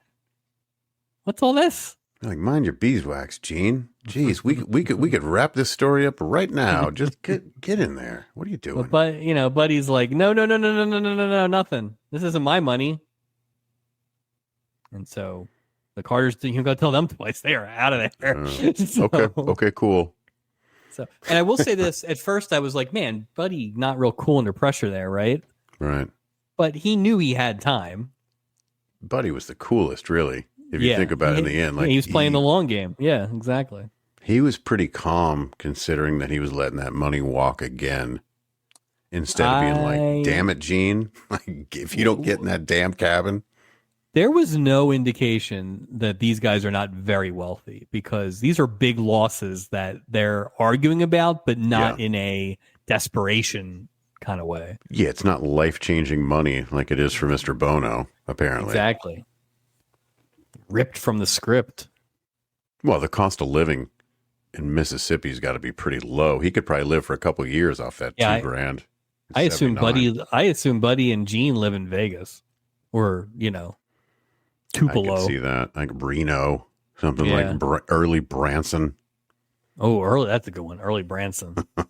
That jacket would pop in early. Oh, Branson. he fit right in. Buddy tries to explain that it's the old scam of, here's your money. They even made a TV movie about it starring Suzanne Summers. The Carters are thrilled, as he said, but, they're like, okay. You know what? Just to finalize this, we'll ask a crew member just to make sure. Yeah. That it wasn't reported stolen or whatever. And but then I'll know feel whose money it was. Like that's no, they don't, Mike. They don't. He just said no, it's not. God. Okay. All right. Anyway, what better crew member to run into than Stubing just riding up and down the elevator? Just eating paint chips, just wandering the halls. And they're like, "Hey, Captain, we have a question. If something valuable gets lost, like a ring or cash, what would happen?" And they go, "Oh, it would be reported and we would find it. Matter of fact, we found one last year." And that's enough for the Carters. They're like, "Congratulations." And they run off the elevator. Stubing has no idea what's going on. Why wouldn't Stubing go, why? He didn't even ask a question. Because it hasn't been reported, I guess. Not even did you lose something? Did you find something? Like nothing. I guess this is the next morning, so maybe this is going to interfere with breakfast, and that's where he's going. So You know, what am I thinking? I'm thinking that Steubing has any sort of responsibility to any passenger on this ship other than the captain's table. That's on me. I think he's actually running the elevator this week. So. That's it. Which floor? That's just his pushy way to invite people to dinner. Oh, hello. First five aboard get dinner with him tonight. He's got a little table in the corner of the elevator. That'd be funny if they moved the captain's table in the elevator. Oh, that'd be so sad. They move it everywhere else. It's like old Virgil outside of like wrestling conventions and him outside. It's gonna be like Lady and the Tramp. They're gonna have in the alley by the end of the show. Poor Steubing. Madeline greets Danny at the pool. This is where Danny's like, "You were out late last night," which is just a conversation you never want to have with your 12-year-old kid, probably. Yeah, that's a little. Before Danny could protest too much, Madeline says that turns out Mr. Hurley, huge creep. And you won't be seeing much of him anymore. Don't worry about it. Then Madeline kind of gives Hurley the ice from across the pool. Puts on her sunglasses like David Caruso. Can't see me now. Nope, I'm invisible. And she heads out. Danny fills Vicky in on the latest. And she points out that this might not be the win that you think it is, because having the teacher date your mom would theoretically make the teacher more lenient on you. Brilliant. From the person who doesn't attend public school. Sure. That's brilliant, Vicky. We still do not know what her schooling is. Nope. I mean, this is only a weekend cruise.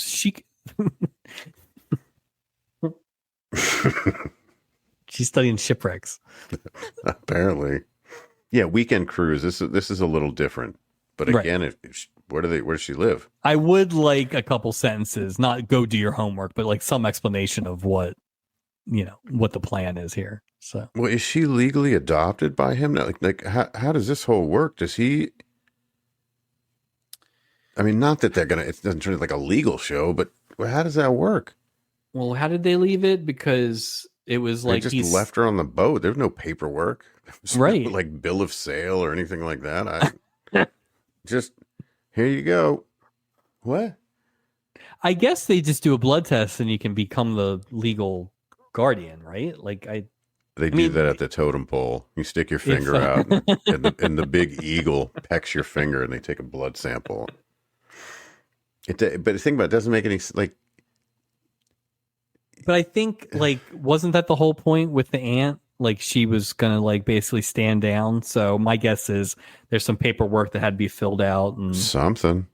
But it's I don't know how this works with her. With I guess theoretically his name could be on the birth certificate. We don't really know. Yeah, I don't know. I would watch that procedural though. Oh, I'd like to get to the bottom of this. After Bricker, like paternity. Poor Steubing. So anyway, Vicky's got a plan. Yeah. The Carters are toasting their luck. Their good luck.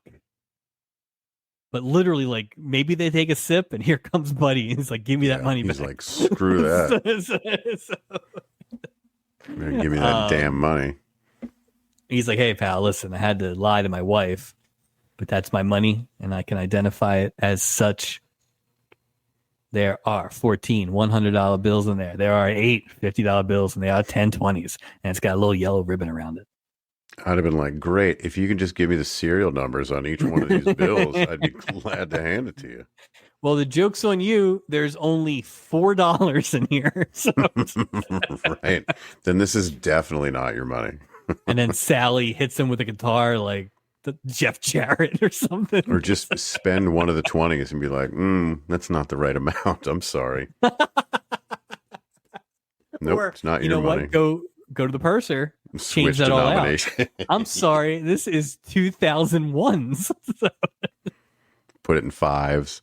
Susan B. Anthony's. Sorry, I love strippers. This is mine. I love strippers. That's the other thing too. Do you think he remembered the petty cash breakout for when he's returning it. I feel like Fogler's the kind of guy who knows exactly what he's got. Oh, that's funny. That's a really good question, too.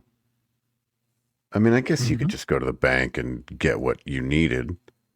But, right? Maybe they'd be crisp dollars. What if Fogler's like, three of these 20s were disgusting when I left? It was a money ball, just sort of stuck together. I have a family member who would give us money and they would tape it together. And so you'd spend a lot of the time like, yeah. That's not fun. That's it's the thought that counts. But it was like a money ball. But there was thought into doing that. Like, what do you? I mean, holy cow! I think it was in something. I don't. What kind of bills are we talking? Like 20s? Big bills. No, big bills. Like ones. We were kids. No, it was like five ones or something. It was like, I don't know. All right. I went on a cruise with it. I don't remember what happened. All right, so this is where he's like, it's not life-changing money or anything, and that's just got to cut Benny right to the quick as he hands that cash over, because he's going to jail for a long time. Oh, he's going to jail, absolutely. Yeah. Not even good jail, Mississippi jail. So, I mean, it might be a felony too. Well, he crossed. Yeah, it might be an international crime. Interpol's going to get involved. We are at the Pirates Cove. Arr, arr. Madeline and Danny are hanging out. Danny keeps checking his watch though, like every 2 seconds, like a crazy person. Is there not a clock in the Pirates Cove he could just like glance at? What's a pirate clock though? Like would it be like hourglass? There you go. Sundial. One of those, combination of the two. While this is going on, Vicky grabs the PA intercom and she pages Mr. Hurley to the Pirates Cove. Very good PA work from Vicky. Strong PA work. Strong. I do agree. I think this is her calling. Because last time we saw, Julie had it upside down.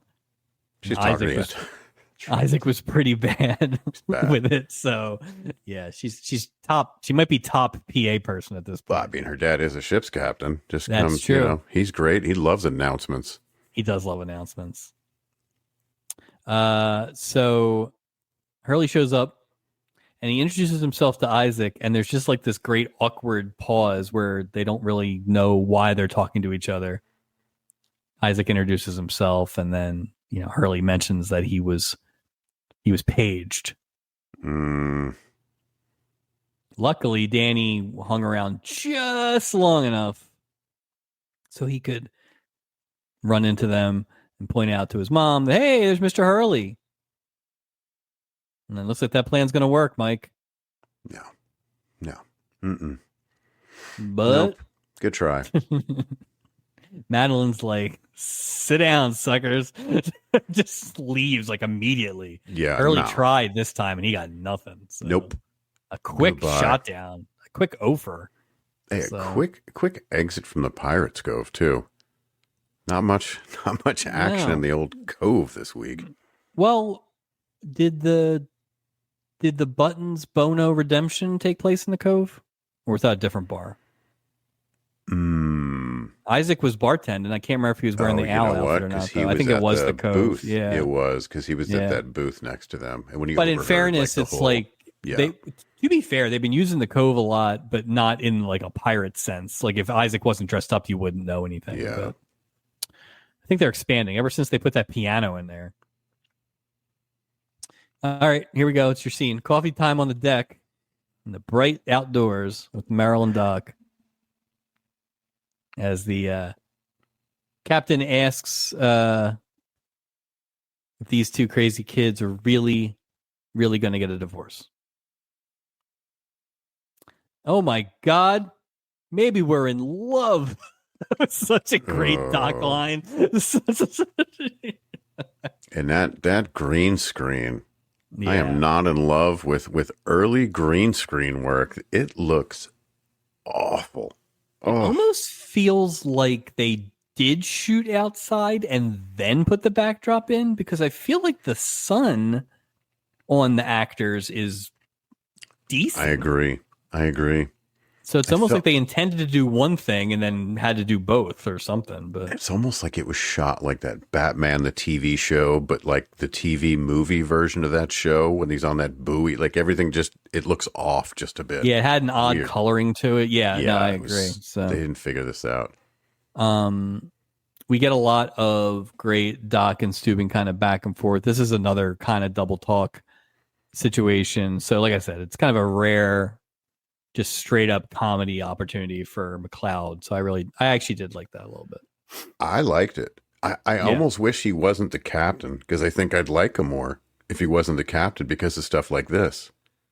It's never the funny stuff with him. It's always the pompous, like, Yes. Admiral of the Sea stuff. So I agree.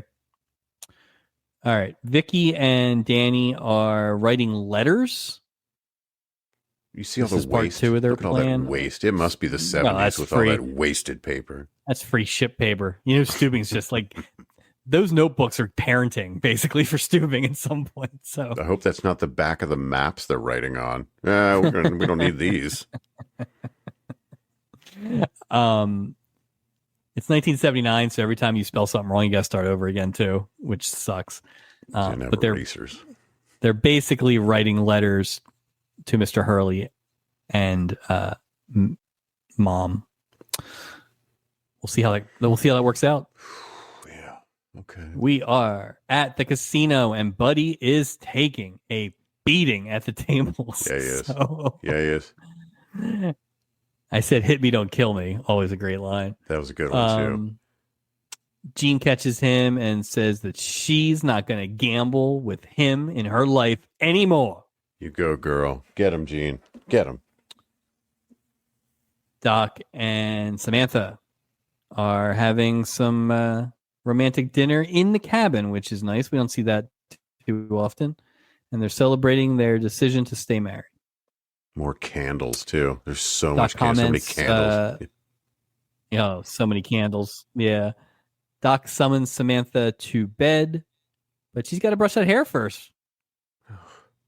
No worries. Doc's got his tooters in the socks, so everybody's doing their thing. Hey.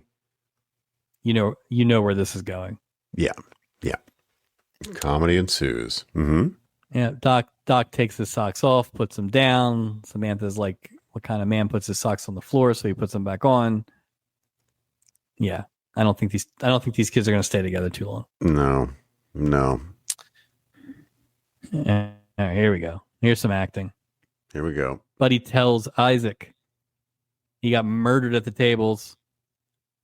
And when Isaac says, "Oh, don't worry, it's only money," Buddy's like, "I'll remember that when I leave your tip," which is just a lot of great lines in this act. Yeah, it was. We're doing some work that was here. a great line. That was a great line. So just over Buddy's shoulder. Drink, by the way, my friend, that was a tall Scotch. And I believe soda. It was Scotch and soda. Yeah. So Jesus, it was a big drink. Well, it's a weekend cruise. Plus, they got to get rid of all that. Jeez, all the Scotch must go. It had an expiration date, apparently. What was the stuff last week? They had 16 gallons of it. Sangria. So I'm surprised it wasn't Sangria. It's really Scotch and Sangria. Sangria and soda.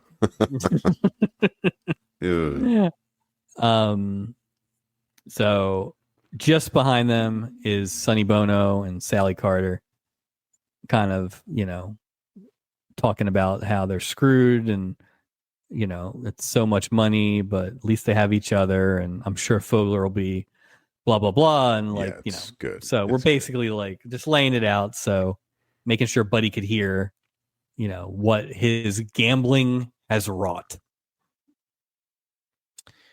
Act 4, Hurley. Go ahead. You'd think, Mike, that he would see them sitting there and not want to sit anywhere near those people. Yeah. Well, he's drunk on that giant scotch. So. No kidding. Huge, 40-ounce scotch. 40-ounce, yes. Good malt Lord. Scotch. It's a hell of a drink to order. Hurley and Madeline run into each other and apologize for the way they've been behaving. They quickly realize that neither of them actually wrote those notes and that were in the middle of another Parent Trap. wouldn't Mr. Hurley's not? They're not too bright then. Mr. Hurley, like, I'm this hard ass teacher, and yet I don't recognize the handwriting of a 14-year-old, even though I deal with them all the time. Okay, I'll suspend disbelief. Maybe they wanted to be fooled. That's a good point. Love finds a way. Yeah, that's a good point. We have hot purser action. Let's go for his cash and a check from Buddy Redman. But you know who sees this? Jean. She's coming right down the steps.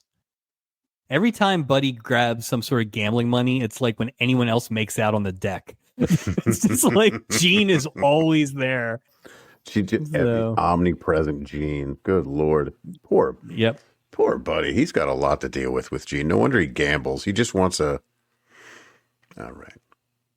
Gene sees this and assumes it's more gambling, but Buddy's like, hold on, hang on. Only gambling one more time and never again. What was that? He's just... What a line. I'm only going to gamble one more time. All right. Merry Christmas. Mike, you got to know when to hold them. We just saw that he does not know when to hold them at the table. He definitely doesn't know when to walk away. Mm-mm. So it would be great if he was like, screw it, and he just runs in with the cash. He's just like, put it all on, just end it. Buddy's sad. You know, hopefully his wife doesn't say much because she's a bad actress, but she won an Academy Award somehow. Disrupts the whole... nominated. She didn't win. They came to their senses before that. Oh, I feel better about that now. Okay. Benny walks in and Buddy quickly runs over to him and he's like... I assume he had this story in the holster, but it was pretty quick. Where he basically said, hey, I've been looking for you. You're my good luck charm. I had the best night of my life, made a killing. And it's all because you gave that money back. And so, you know, I'm going to pass that good luck on. Here's some money. And Sonny Bono was like, no, sorry. No.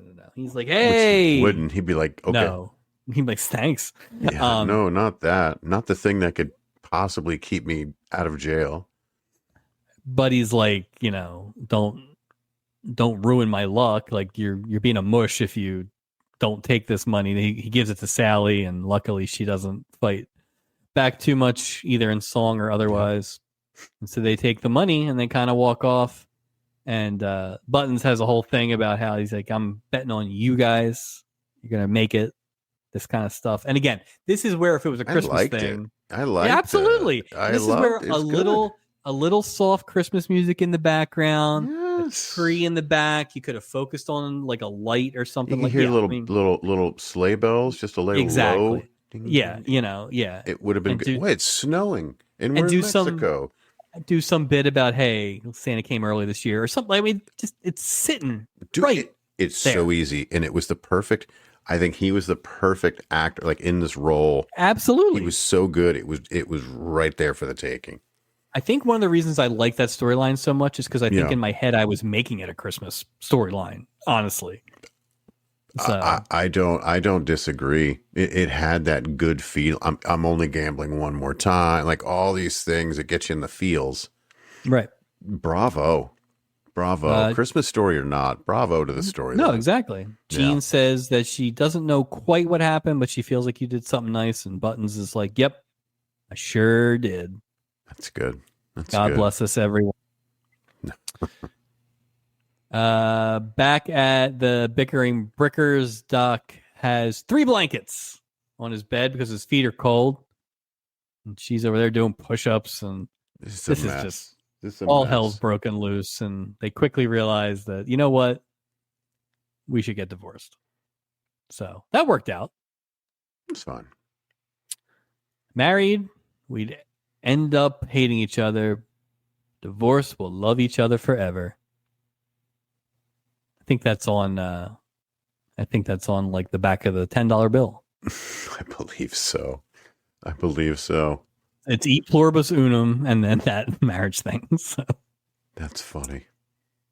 Act 5. Hey, Julie Stoll's here on the show. She tells Benny and Sally to come back and see us again, and maybe they will now that they have all this money, unless they're in prison. Mr. Fogler has anything to say about it. Oh, he's so there's still going a to lot jail. of work. There's still a lot of work to do for Benny Carter. Well, yeah, because it's how is he going? Oh, well, this fixes. No, it doesn't, Benny Carter. Just puts you back in the. You live to breathe another day, basically. Good luck. You should have stayed in Mexico, sir. And guess what? Just as they're walking off the boat, their luggage arrives. Of course. So it turns out it had been in Portugal. Why wouldn't the... Wait a minute. It was in Portugal? Yeah. Made a pretty quick trip. Did they fly from Europe? Why the hell would... Well, it got mixed up on a baggage somewhere. Yeah, that's Los Angeles is a big airport. Yeah, but Portugal's like all the way across the globe. Like, how the hell would... And they took a boat to the Caribbean. Like I said. Maybe there's another LAX airport in over. I just all right, okay. I think okay. Because I'm just curious how far away they were. There's no flights from LA. Like LA to connect LA to connect to Portugal. That's probably a flight. Oh, that's a long ass flight though. Well, I mean, I'm not taking it. All right, that's true. That's true. I forget you're not representing the luggage industry in late 70s air travel. And this is a bad time to be criticizing the air traffic controllers too. Boo. Oh boy, that's on me. Julie's like, I wonder who Mr. Fogler is, and they're like, oh, it's probably their travel agent. And it's like, nope, he's their warden. He's my worst nightmare right now. As the Redmonds leave, Buddy asks Gopher to give the bookie a 50. He doesn't want to cut him off cold turkey, but he's done gambling now. Isaac and Gopher quickly realize that if they don't give that bookie the 50, no one will know. And so Isaac and Gopher, I've stolen $50 off an old man.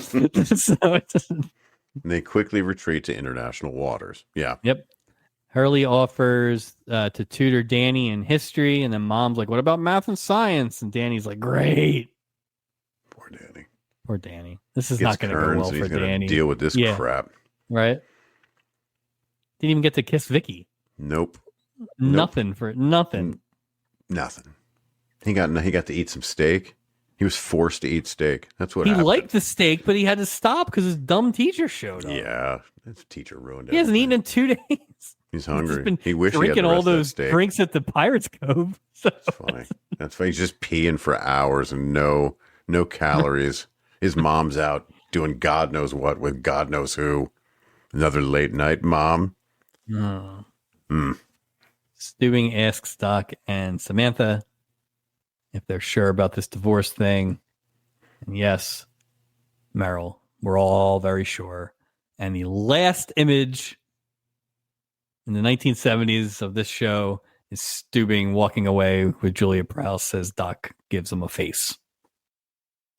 And that is episode 14. Fantastic. Great job. Totals in a recap. Totals in a recap. King of the Hill, best episodes, episode 9, the Dallas Cowboy cheerleaders and all the stuff that went with that. Worst episode, episode 12, the scientist, Stephanie, and the 40-year-old wedding. This is what I would consider to be a totally harmless, middle of the road episode. Same. Yeah. I think I ended up liking the gift thing a lot more than I realized, maybe even the first time. I think I probably liked the Doc storyline a little less. Nothing bad. Nothing bad. No, nothing bad.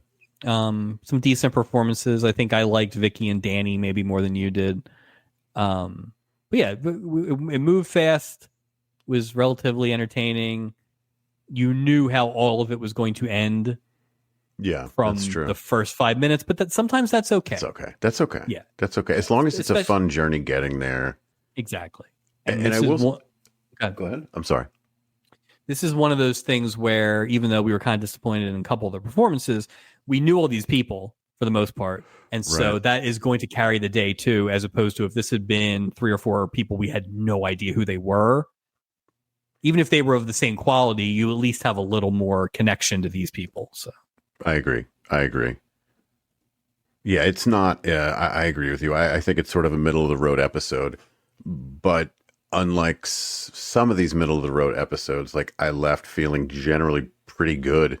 yeah, After I thought it was it didn't drag, it moved. I got to see my pajama bit, which is, I'm down for that anytime. I thought it was great. Great, yeah. right in the middle. It was good. Yeah, It was a good episode. and it did. And again, you're right. The gift thing really did end up being a little heartwarming, which Yes. they don't actually nail very often. I think they No. think they do, but they don't. So That was great. I thought it was great. It was a great storyline. I can see that gift being a stubby. For best sure. storyline easily. And again, that is with what I would say a mediocre second couple performance. completely. So, Oh, that's a good point. Because had that been stronger, geez. oh my God, yeah. Like what's the couple that we've had that could have been? I do think honestly the fake advertising people would have been good because she was ditzy, the wife. Bill Bixby and the tennis lady. Nah, they were. I'm shooting for the stars with Bill Bixby. I need to kind of come back down to earth because I and always Bixby's go to too alpha there. Yeah, like no, you want a bit of a weak Ken Berry. guy, but Ken Berry and Vera. Oh, Ugh. God. Julie and that 13-year-old. Ew.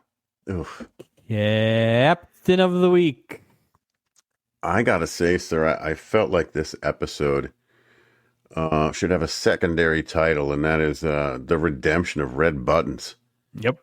I think this episode is going to have a title, "The Redemption of Red Buttons." Yeah, so, 100%. Going in, I was still like, ugh. He brought it this week. He was so good. He had good lines. His delivery, he was so good. Just consistent. I just think he nailed it. One of the strongest performances. And didn't overplay it either. No. Which you absolutely could have done. He had restraint, right? which was because then it would have been dumb. You wouldn't got you in the feels because it would have felt fake or right. But I'd say strongest. Man, this is up there with maybe strongest performance of the year for me so far. If I'd have to think about it. Yeah, season of the olds continues. Yeah, absolutely.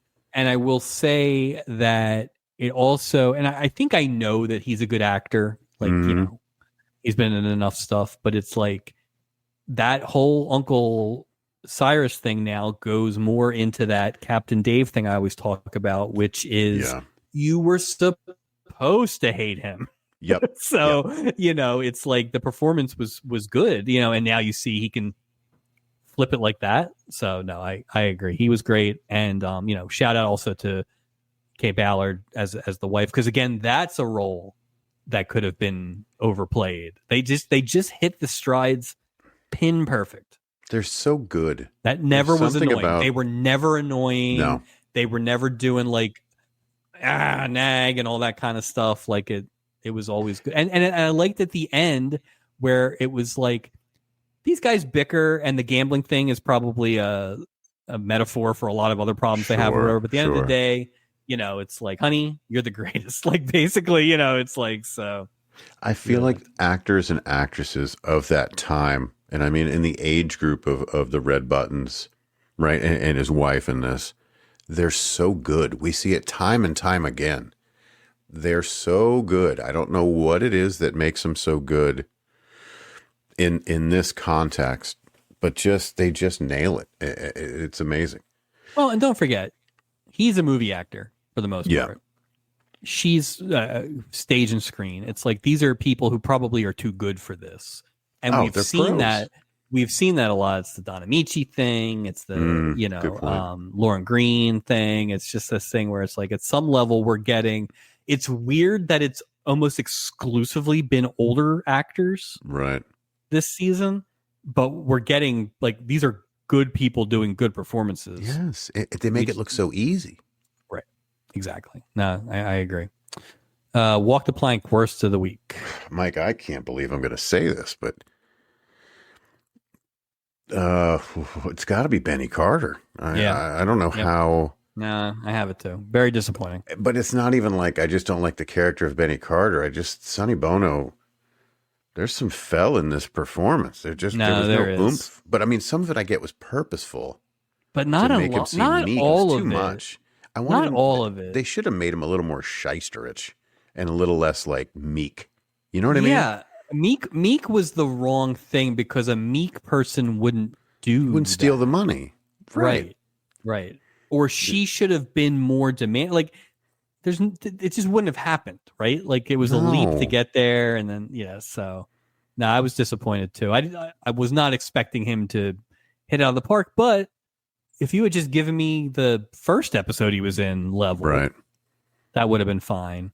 They kind of missed there, which is surprising, but that's the thing. He was so meek that I'm like, what woman is going to be with him? He was so whiny and so beat down and terrible character. But if he had played it like Phil Backstrom, it would have been fine. Honestly, it would have been fine. Because it almost would have been like if you had played it as though he made a mistake and it snowballed on him, right? And it was like that thing where I didn't steal it from the petty cash. I was taking that night's deposit out, and I thought about you, and blah blah blah. It's like you could have gotten there a little easier. So either do that or make him like straight up repo man, like make him just this criminal sort of guy that. Yeah, but then you wouldn't ends have up falling on his feet. Then you wouldn't have felt the heartwarming at the end. This is also the problem, honestly, with the storyline being like the best storyline is that there are some logic gaps in that first part. To your point, after we get past that, it's fine. No, I agree with Sonny Bono. I also will say I'm not killing him, but like I said, probably the most disappointing doc and a lady.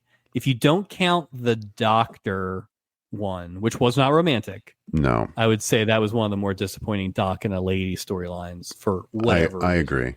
I think he was definitely the storyline was definitely right behind Benny Carter. If there was, on that plank walk. So yeah, I agree. All right, that is Totals and Recap for this week. Plugs, Hitting Season Patreon, absolutely hammered. This is the Phillies podcast you need. Grab your bat, your cap, and your Phillies pride. Crack open a beer. Enjoy weekly Phillies happy hour with Chris Jones, Justin Clue, and our very own Mike Robertson. Check out Absolutely Hammered on the Hitting Season Patreon. You can find us everywhere and anywhere you find your audio podcast. Please hit that subscribe button and leave a review. It really helps. Also, check out our video podcast on YouTube. Also, if you could subscribe and leave a review, that'd be great. You can also find us on Instagram and Facebook. Look for weekly reels and updates. Mike, it's time to check the old mailbag. Mailbag. Ding, ding. Yeah. And we do. We have an email from one of our favorite guests. Our good friend Marianne from Lockwood has reached out to us again, gave us some info about Alan Hale. Alan Hale Jr.'s father was a well-known character actor in the 30s and 40s. Probably his best-known acting role would have been as Little John in the 1930 Errol Flynn Adventures of Robin Hood. Actually, that's my favorite Robin Hood. Not Kevin Costner? No. Ooh. I heard Alan Hale Jr. absolutely loved his character, the Skipper, and until he died would go out in his skipper hat and sign autographs for anyone that remembered him. Sounded like a really nice guy. Always great to hear from superfan Marianne. Thank you, Marianne. You can email us at loveboatproject@gmail.com. We'd love to hear from you. I did look ahead, Mike, next episode. I don't know much, so I am curious to hear. Well, I don't know much, but what I know is math, Mike. And we're about to do a little math together. Next episode is the return of April Lopez. Coochie. This is going to be her third of 9 appearances as April Lopez on the boat. This time, she's bringing her much older man with her, What's that? How much older, Mike? Well, here's the math. He was born in 1919. She was born in 1951. So on the air date, he was 61. She was 29. Wow. Yikes. More than twice her age. Three times her... Well, more than No, twice her what? age. No, Yeah. three Here- times. what am I doing? I 90. introduced... I'm holding a calculator in my hand. What am I doing? See? I clearly did not do well in school. Have you heard about Arrested Development? Oh, Have you heard about this show?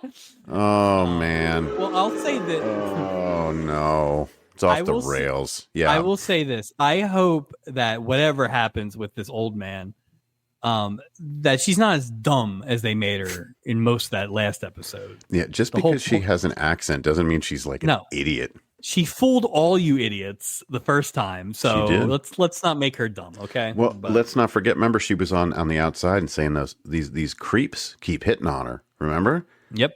So I wonder if this is like. Oh, do you think it's one of the creeps? I mean, I think it's one of the guys who sent champagne last time. That'd be awesome if there was a. I don't think he's old enough.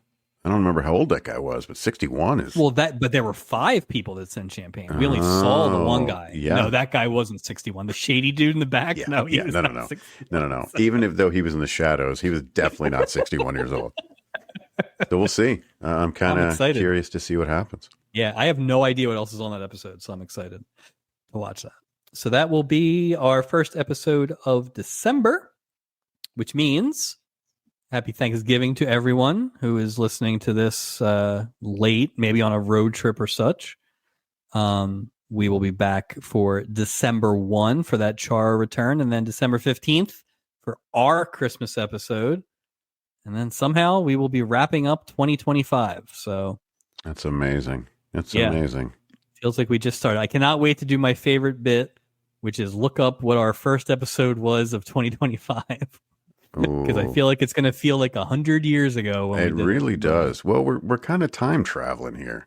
It just gets a little, Well, and it's funny too, because the way we kind of do this, and there's about 25 to 26 episodes every season with the stubbies, we kind of have the same cadence. So it's like, we're now over halfway done. This was the 14th of 25 episodes, I think. Yeah. Mm-hmm. So, we're hurling towards the second half of the season here. So it's amazing when you look back and realize like how fast every other week comes around pretty quickly. It sure does. And just it sure does. So, and luckily we'll get back on our normal hosting cadence because these back-to-backers. I'm ready to attack some notes. Let's go. Oh, good. Because I got a 2-parter after that. So. Hey. Yeah, I know. You know those. I know. I'm starting early. So that's how I'll be spending some of my Thanksgiving. I'm thankful that I have a 1-parter to do notes for. Exactly. With Chara, which means there's going to be like 3 songs. So you got off easy. I hope it's 6. Give me just coochie for Will she sing the Love Boat again? Oh, God. It's the 80s now. Will it be new wave?